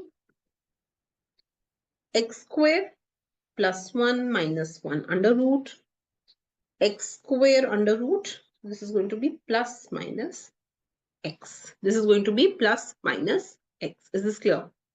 Okay. So the question is asking, will it be x? Will it be mod x? Will it be root x? Will it be none of the above? So when we look at GOF, in this case GOH, GHX, we see that it comes down as root of x square, which is nothing but plus minus x. And plus minus x is nothing but mod of x. When you open mod of x, you're going to get x when x is greater than 0 and minus x when x is less than 0. Right? Am I making some sense to you? So in that case, you can just say that this is simply going to be mod of x, right? Another way of thinking about it, if you don't want to go via this technique, is that beta, whenever we find out the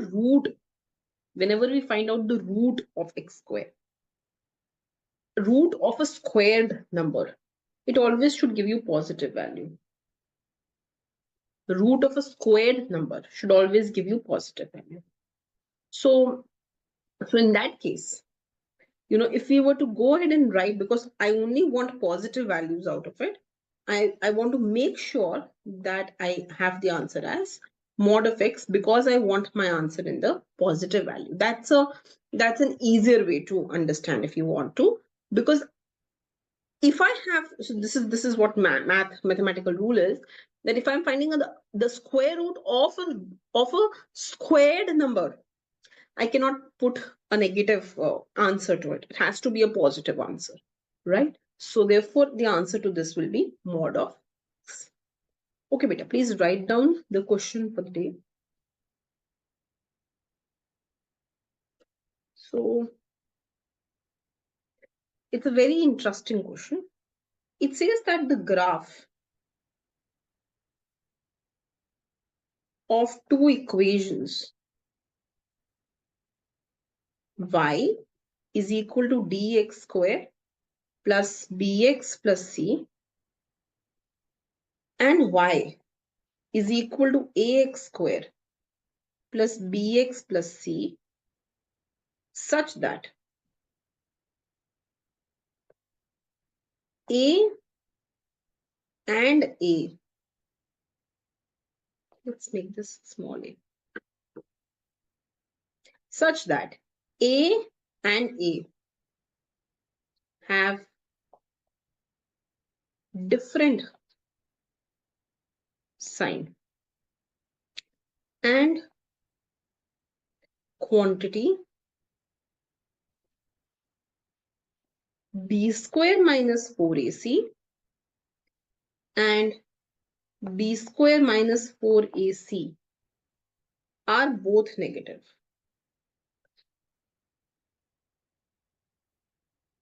A intersect at 2 points.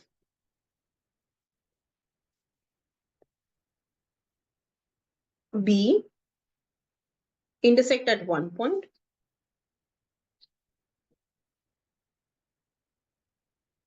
C don't intersect.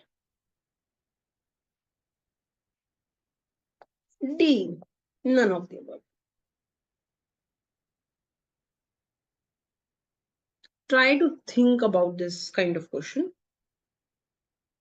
Try to also think that b square minus 4ac is actually the value of the determinant, right? It's actually the value of the determinant. And it wants that small a and a will have different sign. But it also wants that b square minus 4ac and b square minus 4ac should be negative. Should be negative, right? And then it is asking you which of the following is true. So think about it. It's very easy question actually. Just use your determinant knowledge and try to solve this question. Okay, thank you.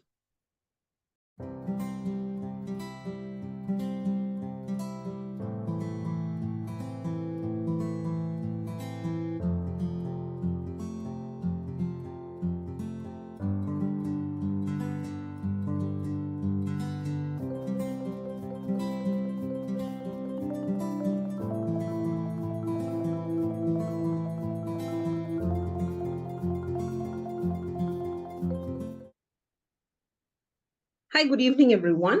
Let us look at the question for the day. It says fx and gx are differentiable functions such that f dash x is 3x and g dash x is 2x square. Then the limit of this f of x plus g of x minus f of 1 plus g of 1 upon x minus 1 as x approaches 1 will be. Okay, let's try to solve this better. So I'm given that f dash x is 3x. Can you tell me what will be fx? I just have to integrate this now. So this will be 3x square by 2 plus c actually. But g dash x is given to me as 2x square. Can you tell me what will be gx? Again, I can just integrate this. This will be 2x cube by 3. So it will be 2 by 3x cube. Now this is simple. It says f of 1 plus g of 1. So what will be f of 1 beta? It will be 3 1 square by 2. This will be 3 by 2. What will be g of 1? It will be 2 by 3 1 cube, which will be 2 by 3. Okay, now let's try to solve it. So it says I want to find out limit as x approaches 1. The question is f of x plus g of x minus f of 1 plus g of 1 upon what is given in the denominator, x minus 1. So this is going to be 3x square by 2 plus, what did I find out here? 2x cube by 3 minus 3 by 2 plus 2 by 3 upon x minus 1. This is what we have found out, right? तो इसकी limit निकालनी है बेटा अब, ठीक है? Let's find out the limit of this. So if I start solving this, एक बार थोड़ा decimal ले लेते हैं. This will come down to 6. So it will be 9x square plus 4x cube minus 9 minus 4 upon x minus 1. Limit x tends to 1. So this is going to be 9x square plus 4x cube minus 13 upon 6 x minus 1 limit x tends to 1. But now if I put 1 in this, I am going to go ahead and get 0 by 0 form. Therefore, I will use L'Hopital. So if I use L'Hopital, differentiate numerator and denominator separately, I will get 18x plus 12x square upon 6 limit x tends to 1. Numerator को अलग से differentiated, so this becomes 18x. This becomes 12x square and this gives me 6. Now put x as 1. This will be 18 plus 12 upon 6. 30 by 6, which will be 5. Very excellent question this is. So answer will be 5. So beta, I was given f dash x and g dash. From f dash x and g dash x, I went ahead and I found out, एक और तरीका भी अभी बताती हूँ. I went ahead and I found out fx and gx by integrating the function. Then once I found out fx and gx, I plugged fx and gx here. And then I tried to find as limit x approaches 1, what will happen. I found out that this is giving me a 0 by 0 form. So I used the L'Hopital's rule and ultimately I solved for the answer. Now, I am asking you if there is any other way to solve this or not. And I'm trying to go ahead and give you a hint for it. So let me just give you some hint for it. Peter, just think about this. Can I rewrite this as f of x minus f of 1 plus g of x minus g of 1 upon x minus 1, x minus 1? Can I do this? I can. Can I say that? You have to think. Can I say that this somehow represents the definition of the derivative? Can I say that this will be f dash 1 and g dash 1? Think. I'm asking you, is this possible? So can I say that this is going to be 3? F dash x was 3x. So f dash 1 will be 3 of 1, which will be 3. G dash x was 2x square. So g dash 1 will be 2 into 1 square. So this is going to be 2. That will give me 5. Is this a coincidence or is this actually correct? This is what you have to answer me today. Is this correct? I am getting the same answer. Is this the correct thing to do? Or no? Or no, it's not the definition of derivative. Think and answer. Okay, thank you.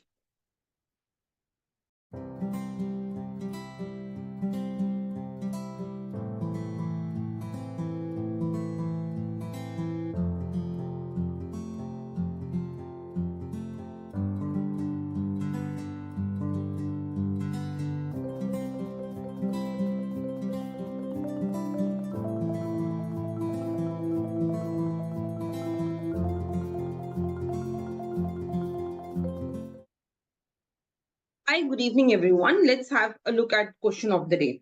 So this says log x minus y to the base 10 is 3. Log x plus y to the base 10 is 4. What is the value of x? This is what the question is asking.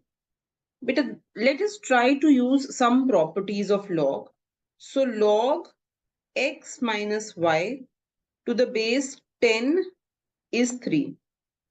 To what power should this be raised? 10 be raised to get x minus y. So this implies that x minus y is 10 to the power 3, which means 1000. That is your first equation. If I try and I rewrite this thing. Similarly, it says log x plus y to the base 10 is 4. To what power should 10 be raised to get this? So x plus y will be 10 to the power 4, right? So x plus y will be 10,000. Is this clear? Now I have two equations and two variables. So I have got x minus y as 1000. I have got x plus y as 10,000. Add the two together. So I will get 2x is equal to 11,000, which implies x will be 5,500. So beta, the value of x will be 5,500. So answer to this question will be C. Please write down a practice question. Try to give the answer. So if 1.5 to the power x is 2, then x is equal to A log 1.56. This is 1.56, okay, upon log 2, B log 2 upon log 1.56, C 2 upon log 1.56, and D log 2 upon 1.56. You have to answer which of the following option is correct. Okay, thank you.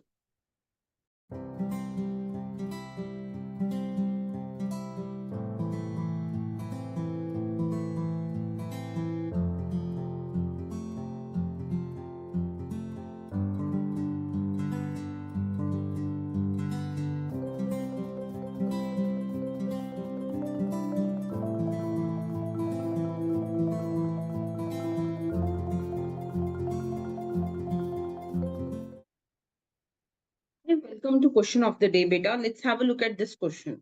So this is the real solution to this equation mod x minus 1 is equal to 2x plus 1 is or are.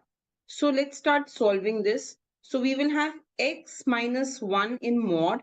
This can be written as x minus 1 if x is greater than equal to 1.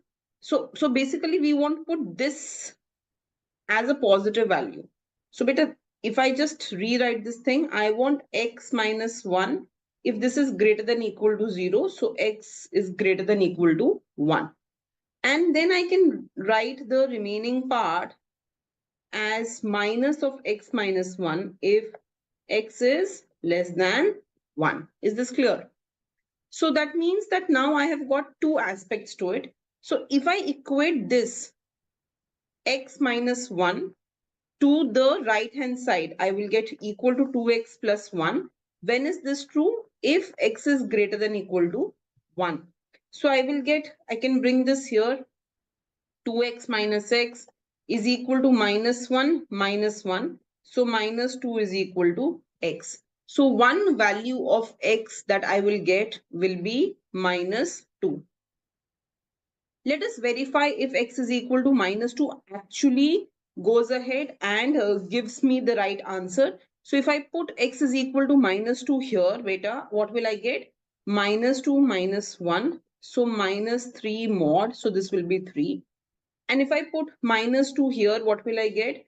2 into minus 2 plus 1. So minus 4 plus 1. So I will get the answer as minus 3. So if you notice in this case, the right hand side, when I'm putting x is equal to minus 2 is giving me minus 3. But the left hand side, when I put x as minus 2 is giving me 3. The two answers are not equal, right? The two answers are not equal. So this is not true. There is another way to check this beta. Notice that I have equated these two equations as long as x is greater than equal to 1. But the answer I'm getting is x is less than 1. So this is a contradiction. It's a contradiction. So this answer is not true. ये वाला x is equal to minus 2 को नहीं लेना है. This is not true. Now let's go to this value. So now we will take this.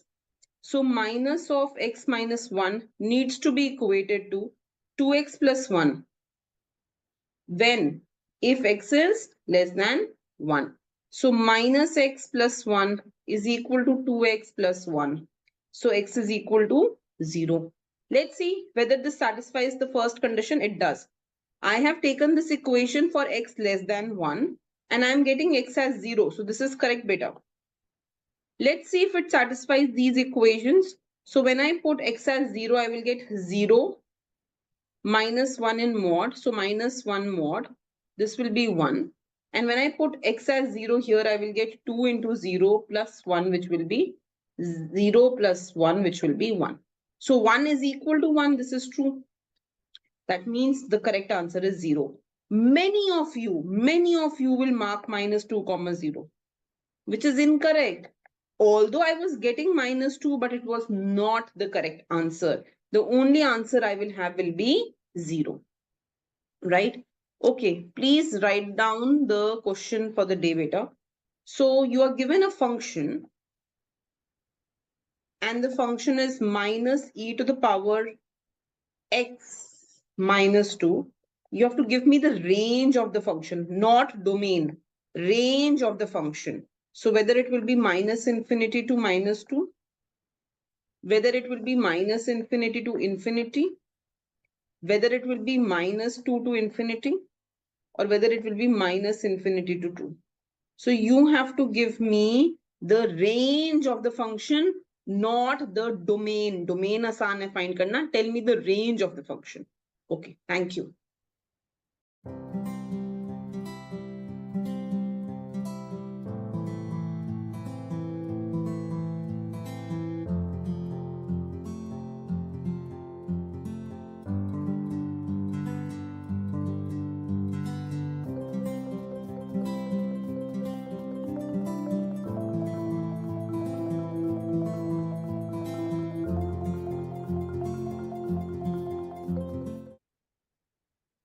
Hi, good evening, everyone. Let's have a look at CUET question of the day.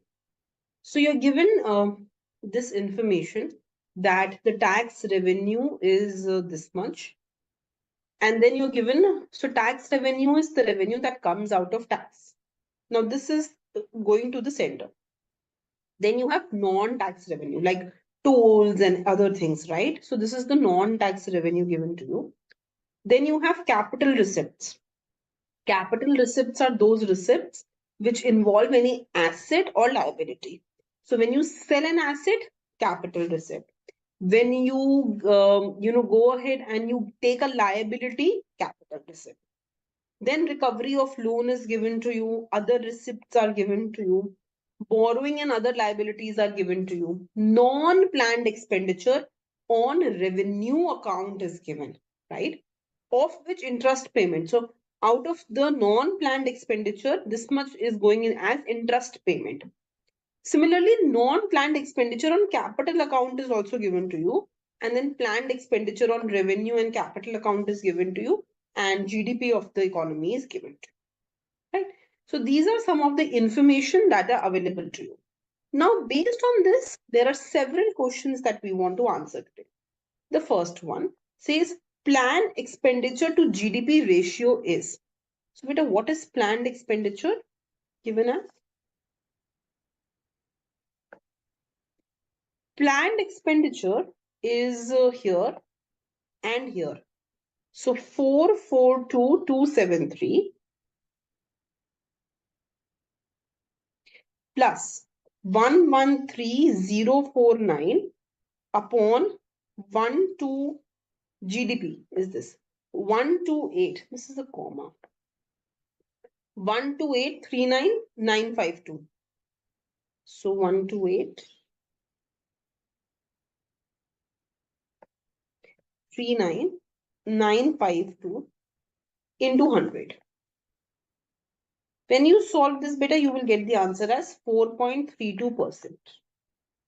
So the planned expenditure to GDP ratio, the answer will be that it is 4.32%. Now let's go to the next question. It says capital expenditure to GDP ratio is. So if I go back and I look at the capital expenditure, the capital expenditure is here. non-planned expenditure but on capital. And then the other capital expenditure that I see is this planned capital expenditure. But dono hi the capital pe, right? Whether it is planned or unplanned, the two things are happening on the capital, right? So let's add the capital expenditure in the two cases. So capital expenditure upon GDP. This will be 1,00,111 plus 113,049 upon the GDP of the economy, which is given in this case as 128,395. So this will come down, if you solve, to 1.66 into 100, 66%. So the answer will be C. Let's go to the next question, beta. Revenue deficit to GDP ratio is. So what is revenue deficit? Revenue deficit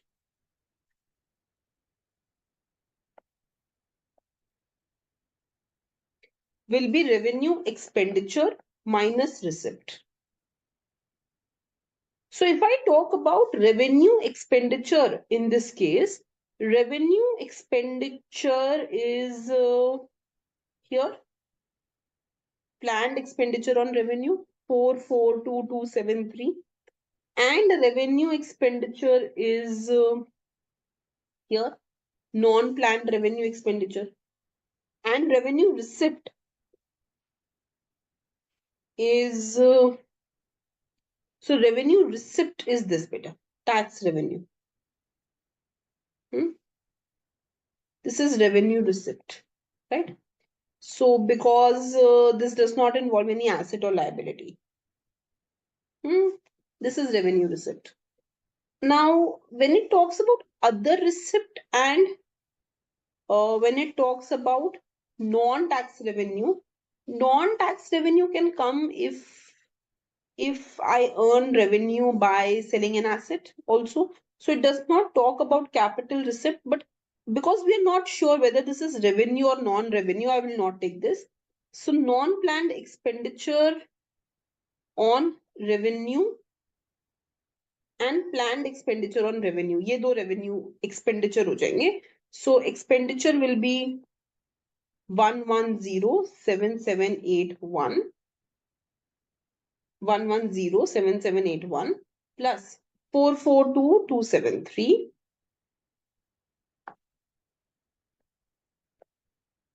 273 minus, and receipt I will take as this, because tax wala part is for sure a revenue side. It's not a capital revenue.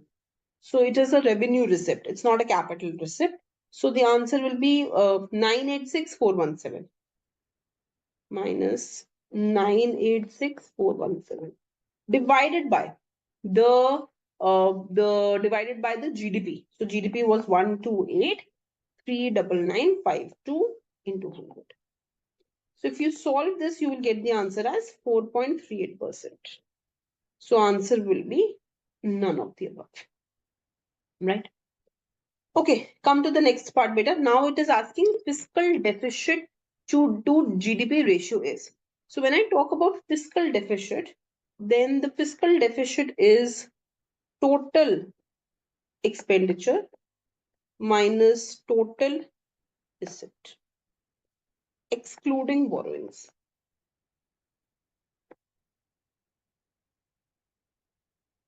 Total expenditure minus total receipt, excluding borrowing. So total expenditure will be, let's start from the top. It will be this non-planned expenditure plus it will be this plus it will be this plus it will be this. So these four items, these are my expenditures, right? So total expenditure in this case will be 1107781 plus 100,111 plus 442,273 plus 113,049. This is my total expenditure. These 4 items. Planned or non-planned. If it is an expenditure, capital or revenue expenditure does not matter. If it is an expenditure, you will take that. So that's the total expenditure. Now let's talk about the total receipt. So receipt beta is this. This is my receipt. This is my receipt. This is my receipt. Recovery of loan is my receipt. This is my receipt. Borrowing, excluding borrowing, everything is your receipt. So in your receipt, you will go ahead and you will take these items, right? So when it comes to receipt, you will add all of these items together. So minus 986,417 plus 180,714 plus 596083. Better, I have this table opened in front of me. Please pause the screen initially and write this entire table down upon GDP. So if you solve this, you will get the answer as minus 0.53%. So answer will be none of the above. It will not be minus 5.3, it will be minus 0.5. Okay. So the next thing is this. This I'm leaving up to you to solve. So just give me the answer to this question. What will be the primary deficit of the economy? This is what I'm asking. Out of 4, you have to give me the answer. Primary deficit to GDP ratio, right? So I'm just going to take you again through the table. Please pause your screen, note down this table completely, and then give me the answer for primary deficit to GDP ratio. Okay, thank you.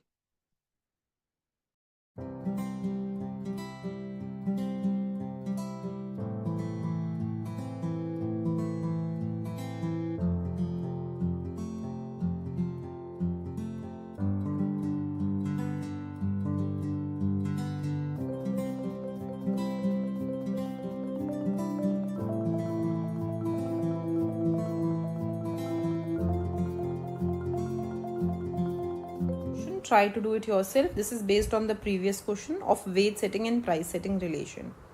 So the weight setting relation is given to you as W is equal to PE 1 minus alpha U.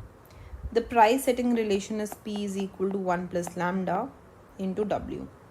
The equilibrium suggests that W is equal to, so I will just put this value here and I will get P is equal to 1 plus lambda PE 1 minus alpha U. Let me just have this removed. Now, it says that full employment, So full employment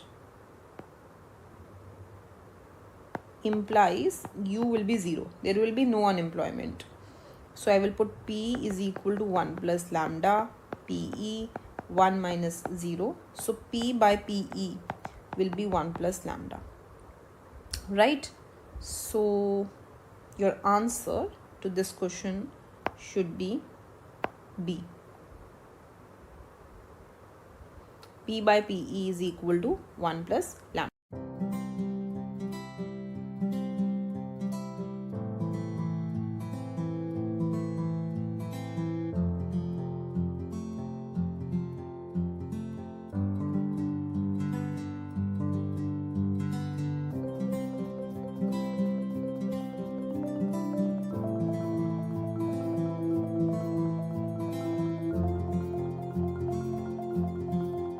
Question, try to do it yourself first. In the Mundell-Fleming model of small economy with flexible exchange rate and perfect capital mobility, suppose the economy is initially at equilibrium. Okay, we can draw that.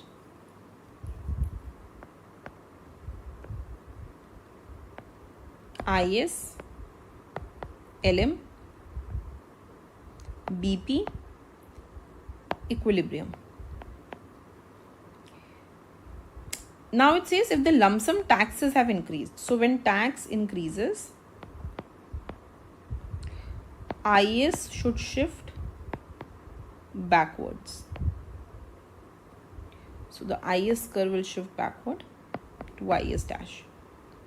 So new equilibrium will be at E dash, right? Now, when your new equilibrium will be at E dash, the interest rate have decreased. So there will be outflow of the currency, outflow of capital, increase in demand of foreign exchange currency. So this will lead to depreciation of your currency. Depreciation of currency will do what? Depreciation of currency means that it is going to increase your net exports.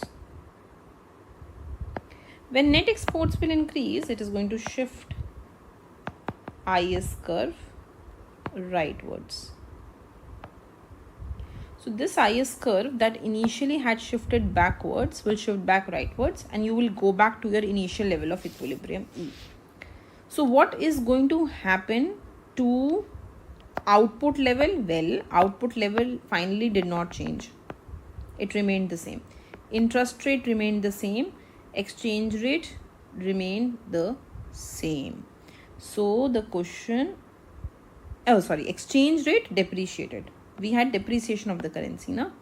So exchange rate depreciated, interest rate and output remained the same. So the answer will be B. Okay.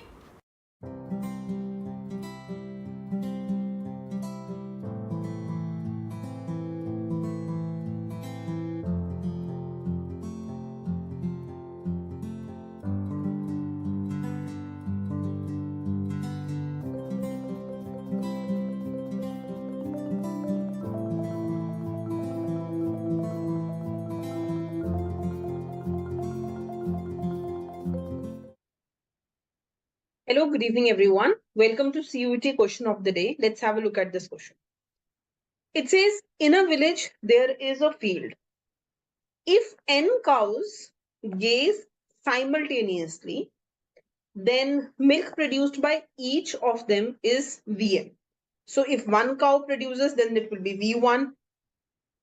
If two cows, V2. If three cows, V3, and so on. So this is the milk produced by each of them. By each of them. Is this clear? Now it says market price of each cow is 11. Suppose all villagers are given free access to the field. But free access, this means that any villager can buy whatever number of cows they want. Their cows can easily graze on the field. They can sell the milk obtained from the cow. So in equilibrium, how many total cows will be there? Right? This is what the question is. Let's have a look at the answer. Solution. So number of cows are given to me from 1 to 7 beta. So 1, 2, 3, 4, 5, 6, and 7. And now I have to give the value. So value is 22. If there are 2 cows, each will give me 18. So 18 into 2 will be 36. If there are 3 cows, each will give me 15. So 15 3s are 45. If there are 4 cows, each will give me 12. So 12 4s are 48. If there are 5 cows, each will give me 10. So 10 5s are 50. If there are 6 cows, each will give me 9. So 9 6 are 54. And if there are 7 cows, each will give me 8. So 8 7s are 56. Now let's come to the cost. Each cow beta is costing 11. So 11 into 1 is 11. If there are 2, 22. If there are 3, 33, 44, 55, 66, 77. Now let's talk about the profit beta. So profit. So 22 minus 11 will be 11. 36 minus 22 will be 14. 45 minus 33 will be 12. 48 minus 44 will be 4. 50 minus 55 will be minus 5. 54 minus 66 will be minus 12. 56 minus 77 will be minus 20. Right? It is clear that villagers will purchase any cow such that your profit is positive. Now, I want to maximize my profit, right?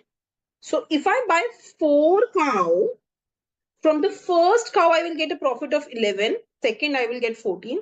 Third, I will get 12. And fourth, I will get 4. So my total profit beta will be 11 plus 14 plus 12 plus 4, which will be 4, 5, 6, 7, 8, 9, 10, 11, 41.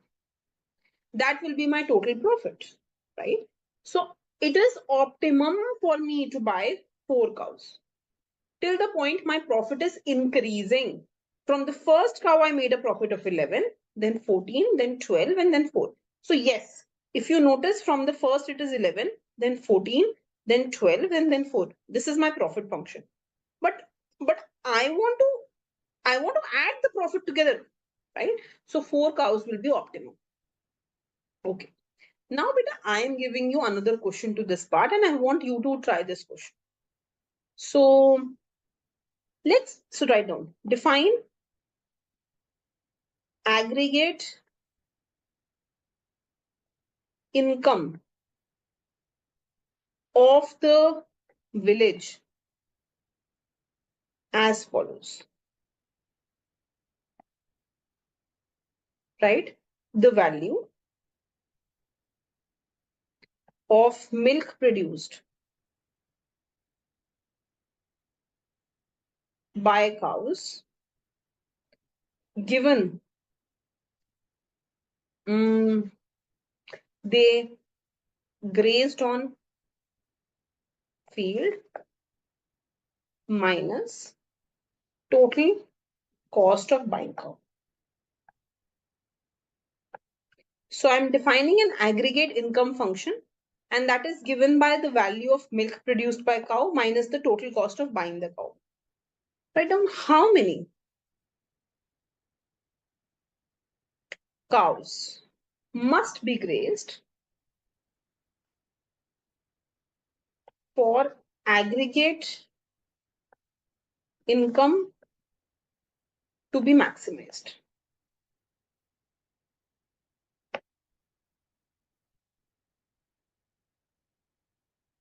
My options are 1, 2, 3, 4. How many cows must be grazed so that this aggregate income is maximized? Just give me your answers. Okay, thank you.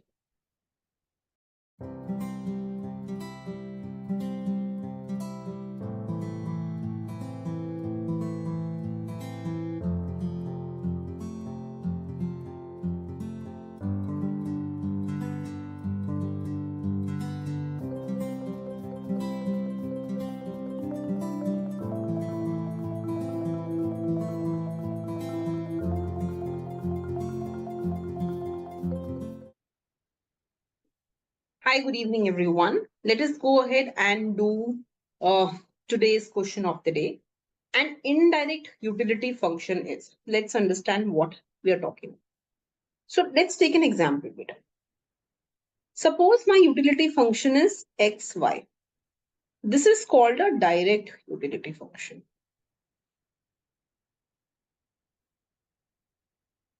क्यों direct क्यों है? Because it is a function of consumption of the two goods. कितना मैं x consume कर रही हूँ? How much x I consume? And कितना मैं y consume कर रही हूँ? How much of y is consumed? That defines my utility. So this is a direct utility function. Now we know that when you will maximize this utility, subject to your budget constraint. Budget constraint क्या होगा? Px into x plus py into y is equal to income of the consumer. यही तो budget constraint है. Px into x plus py into y equal to income. So how will you maximize this utility? You will equate MRS to Px by Py. तो ये equate करके, by equating MRS to PX by PY, you will get some X star Y star. Can someone tell me what that X star Y star will be? If this is my utility function, U is equal to XY, then X star will be M by 2PX. And Y star will come out as M by 2PY. ये value आएगी. M by 2PX, M by 2PY. Beta, if I calculate the utility क्या थी? X into Y. So this will be M by 2PX into M by 2PY. So this will be M square by 4 PX PY. This right here, utility as a function of income and prices. लिख लो, utility as a function of income and prices. This is called indirect utility function. So इस हिसाब से ये तो correct हो गया that this is defined over income and prices. It assumes profit maximization. Na, we are talking about utility maximization.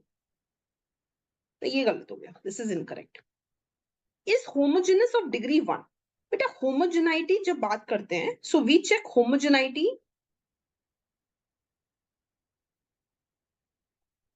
in income and prices. So what I can do is, I can just multiply income and prices by lambda. So if I do that, what will I get? I will get lambda m whole square upon 4 lambda px lambda py. हर जगह पे instead of m I'm writing lambda m, lambda px, lambda py. So this is going to become lambda square m square upon 4 lambda square px py. So this will cancel out and I will be left up with m square upon 4 px py. So beta, this is my utility function as a function of income and prices. Are you understanding? I started with a utility function as a function of lambda m and lambda p, and I'm getting back the initial utility function. कोई lambda से multiplication नहीं है. So I can rewrite this as lambda to the power 0 u of m. Because anything to the power 0 is 1, right? So because its power is 0, that means it is homogeneous of degree 0. It is homogeneous of degree 0. So beta, the answer to this question is that this is also incorrect. So all of the above नहीं हो सकता. The correct answer will be A. This is the correct answer to this question. Okay, thank you.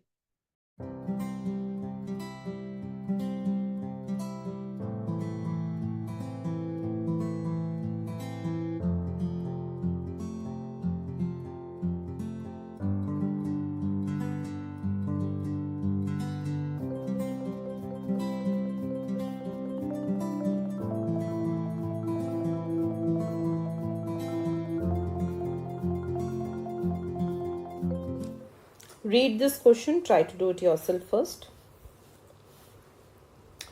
A firm has production function Q given as 12L minus L square. L is the labor input, Q is the output. The firm is a monopolist with the price function. So this is nothing but the AR curve given to you as 100 minus Q. What is marginal revenue product of labor curve? Okay, so now MRP is, so it's nothing but marginal revenue product, is right? So when you have to go ahead and you have to talk about the marginal revenue product, you can go ahead and find the total revenue of the firm and differentiate with respect to labor.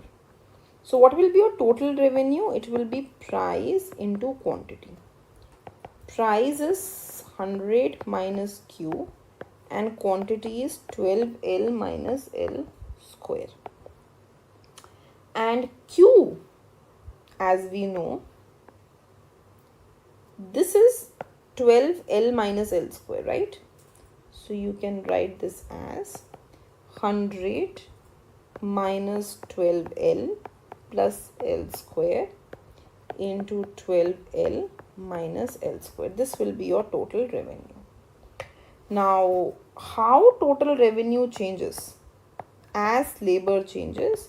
So differentiate this function. So differentiation of the first part into second as it is, plus differentiation of the second part into first as it is.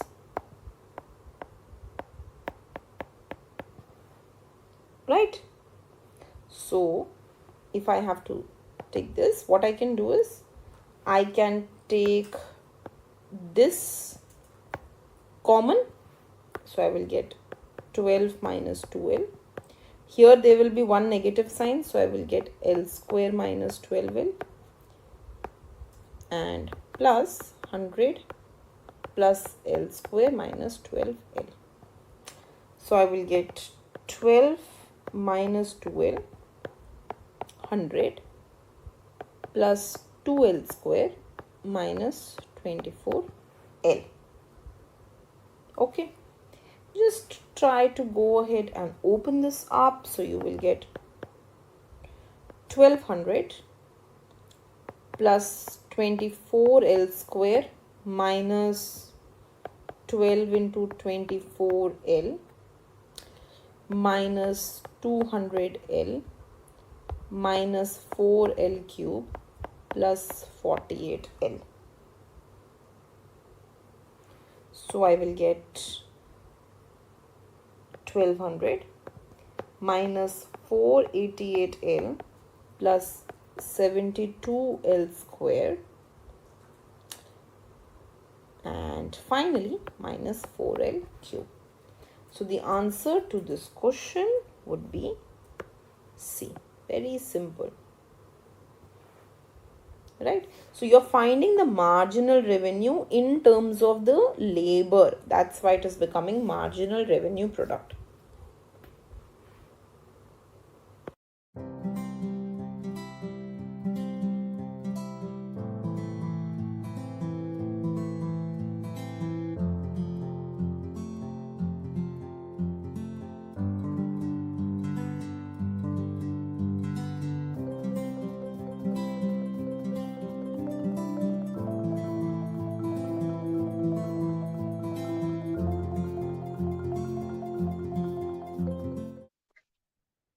Hi, good evening, everyone. Welcome to CUET question of the day. It says, following table gives mean and variance of monthly demand of 4 products. So for 4 products A, B, C, D, you're given the mean and variance, okay? For which product the demand is consistent? Okay. So if such a question comes, which asks about consistency of demand, the aim will be to find coefficient of variation. ठीक है जी? So what you will do is the following. This is the mean demand and variance given to you. For which product the demand is consistent? So you will say coefficient of variation. That will be given by standard deviation upon mean into 100. Right? So standard deviation हो गया √12 product A का upon mean 60 into 100. Right? So this will come out to be approximately 57%. Right? Then B, for product B, standard deviation will be √25. That means 5. Upon mean will be given as 90 into 100. So when you will solve this beta, you will get 5.5%. Right? Acha, yeah, this will also, this is root 12, na? Okay. See, just go ahead and calculate it. Okay, once let me just recheck my calculation for the first part. So root 12 is 3 point something divided by 60 into 100. This will be 5.7 meter. 5.7%. For product C, so root 36, that means 6 upon 80 into 100. That is going to be approximately 7.5%. Please check the calculation. And for product D, standard deviation will be root 16, that means 4 by 120 into 100. So you will get as 3.3%. Beta, the product which has the minimum coefficient of variation, it means it is not varying a lot, right? If it is not varying a lot, that means it is a consistent product. So the answer to this should be D. It has the minimum variation. Therefore, this is the answer to your question. Okay, now I'm giving you question to practice. So please write down. You have to find mean deviation of the data 2, 9, 3, 6, 9, 4. The options are 2.23, 2.57, 3.23, 3.57. You have to tell me which of the options is correct. Okay, thank you.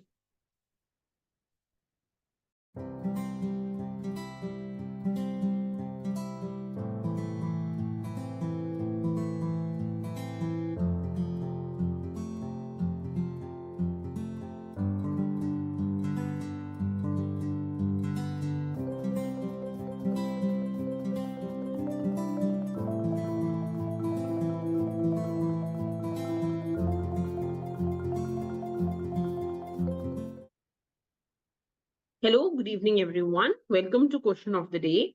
Today, we are given this question based on regression line.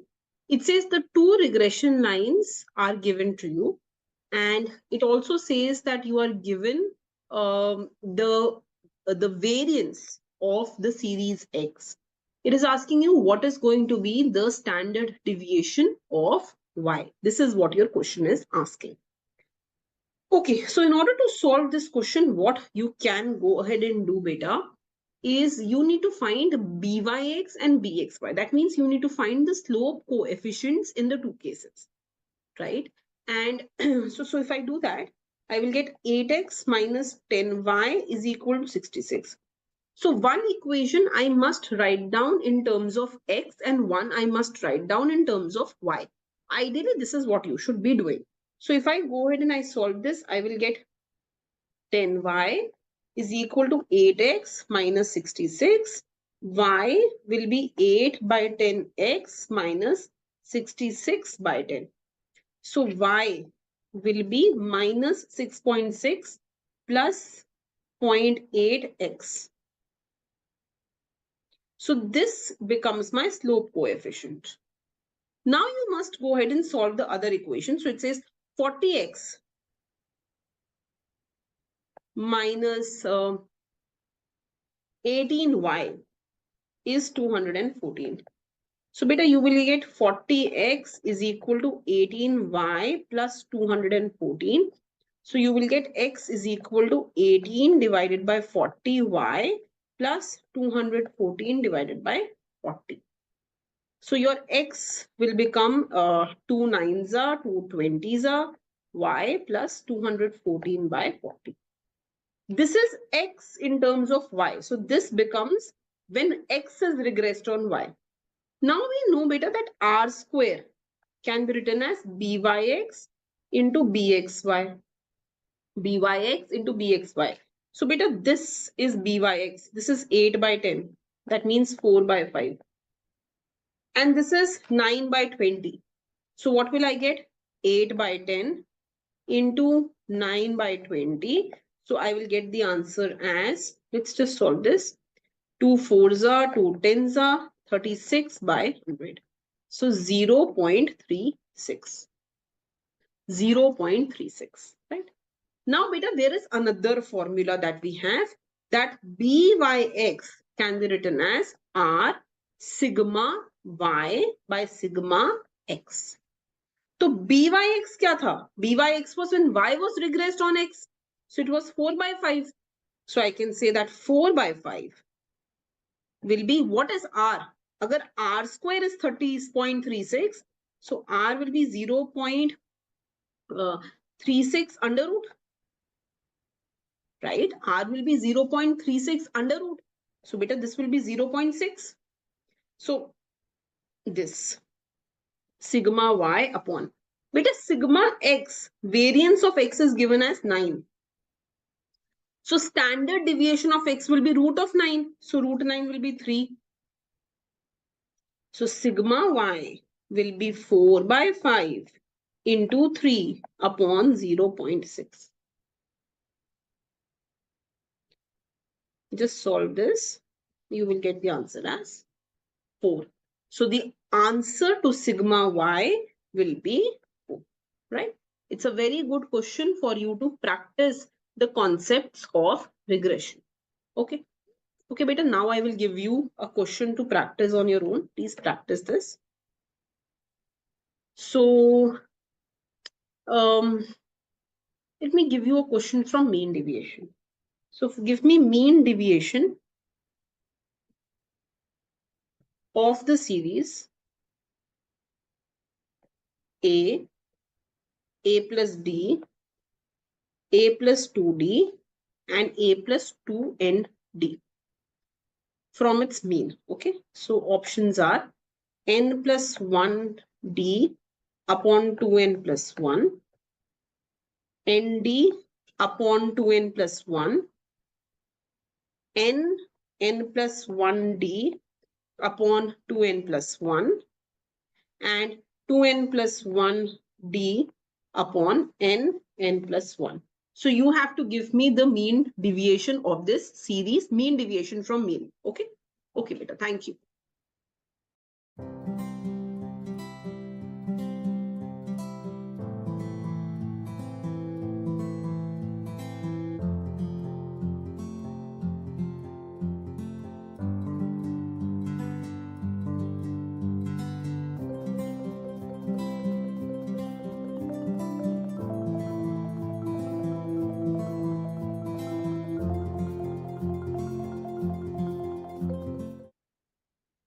Hello, good evening, everyone. Welcome to question of the day. Let's have a look at today's question. So this says, if A and B are two matrices of the same order, and it is said that A plus B is equal to B plus A, then this implies that addition is commutative, associative, additive, or additive identity. Okay. So beta, the answer to this question is commutative.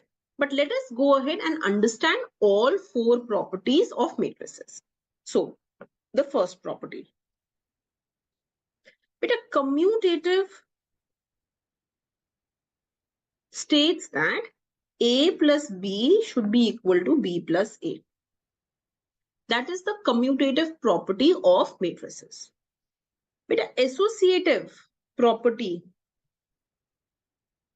it states that A plus, when I do B plus C first and then add A to it, it is equal to doing A plus B first and then adding C to it. So it's the same thing. That is called the associative property. Third, existence of the additive identity. So the additive identity says that there exists a null matrix such that when you add to any matrix, you get the matrix itself. So for example, if I have a matrix 1, 0, 0, 4, I can add a null matrix to it such that I will get back my original matrix. That is called additive identity. That means that the identity is there, identity stays. So that property is called additive identity. Last. The fourth property is called beta the additive inverse. Additive inverse says that, so let me just write down. Additive inverse. Additive inverse says that let A be any matrix such that it has these elements Aij and its order is M cross N. This is any matrix. Then there exists another matrix minus A such that A plus minus A should give you 0, or minus A plus A should give you 0. So there exists any matrix such that, so for example, let's take the example. So suppose my A matrix is 1, minus 2, 3, 0. Then minus of A will become beta what? Minus A, minus 3, 2 and 0. So when you will do A plus minus A, you will get 0. So there exists one such matrix minus A such that when you will add it to A, you will get the answer as 0.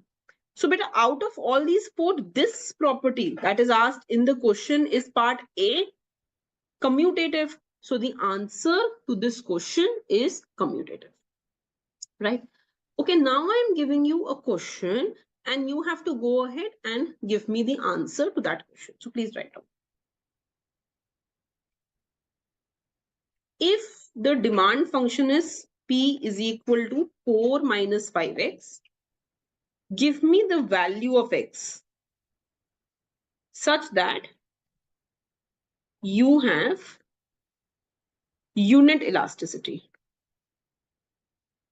Value of x such that you get unit elasticity. So the options are 2 by 5, 5 by 2, 3 by 5, none. What should be the value of x for unit elasticity? Okay, thank you, beta.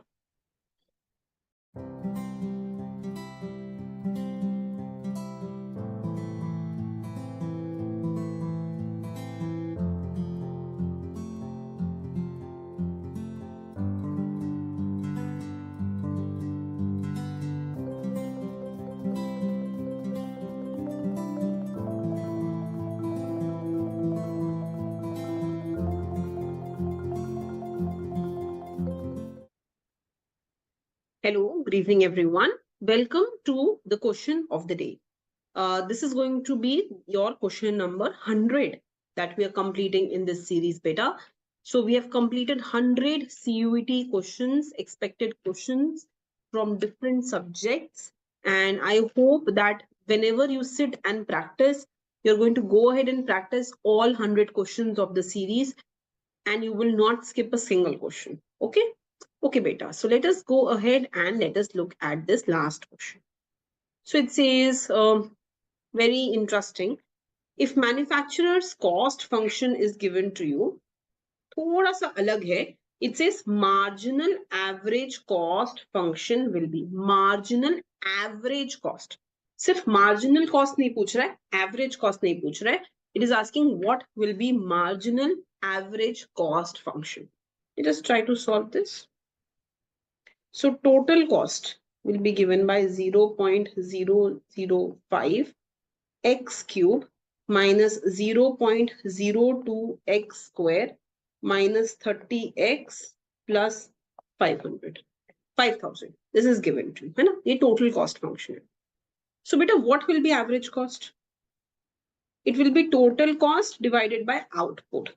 So you will get 0.005 x cube minus 0.02 x square minus 30x plus 5000 divided by x. This will be 0.005 x square minus 0.02 x minus 30 plus 5000 divided by x. This is your average cost. Now it is asking marginal average cost. Matlab, you have to differentiate your average cost function. So it is asking how average cost changes as x changes. इसको differentiate कर देते हैं. So if I differentiate this, I will get to 0.005x minus 0.02 plus 5,000, and differentiation of 1 by x will be minus 1 by x square. So this will be 0.01x, right? 0.01x minus 0.02 minus 5,000 by x square. So the answer to this question will be D. Is this clear? Okay. Now let me give you the question of the day. So beta, you are given that the total cost function is x cube minus 315 x square plus 27,000 x plus 20,000. Right? You have to determine what amount should be produced to minimize the cost. The options are first 350, second 150, third 450, and fourth 250. What amount should be produced to minimize the cost? Go ahead and answer this. Okay, thank you, beta.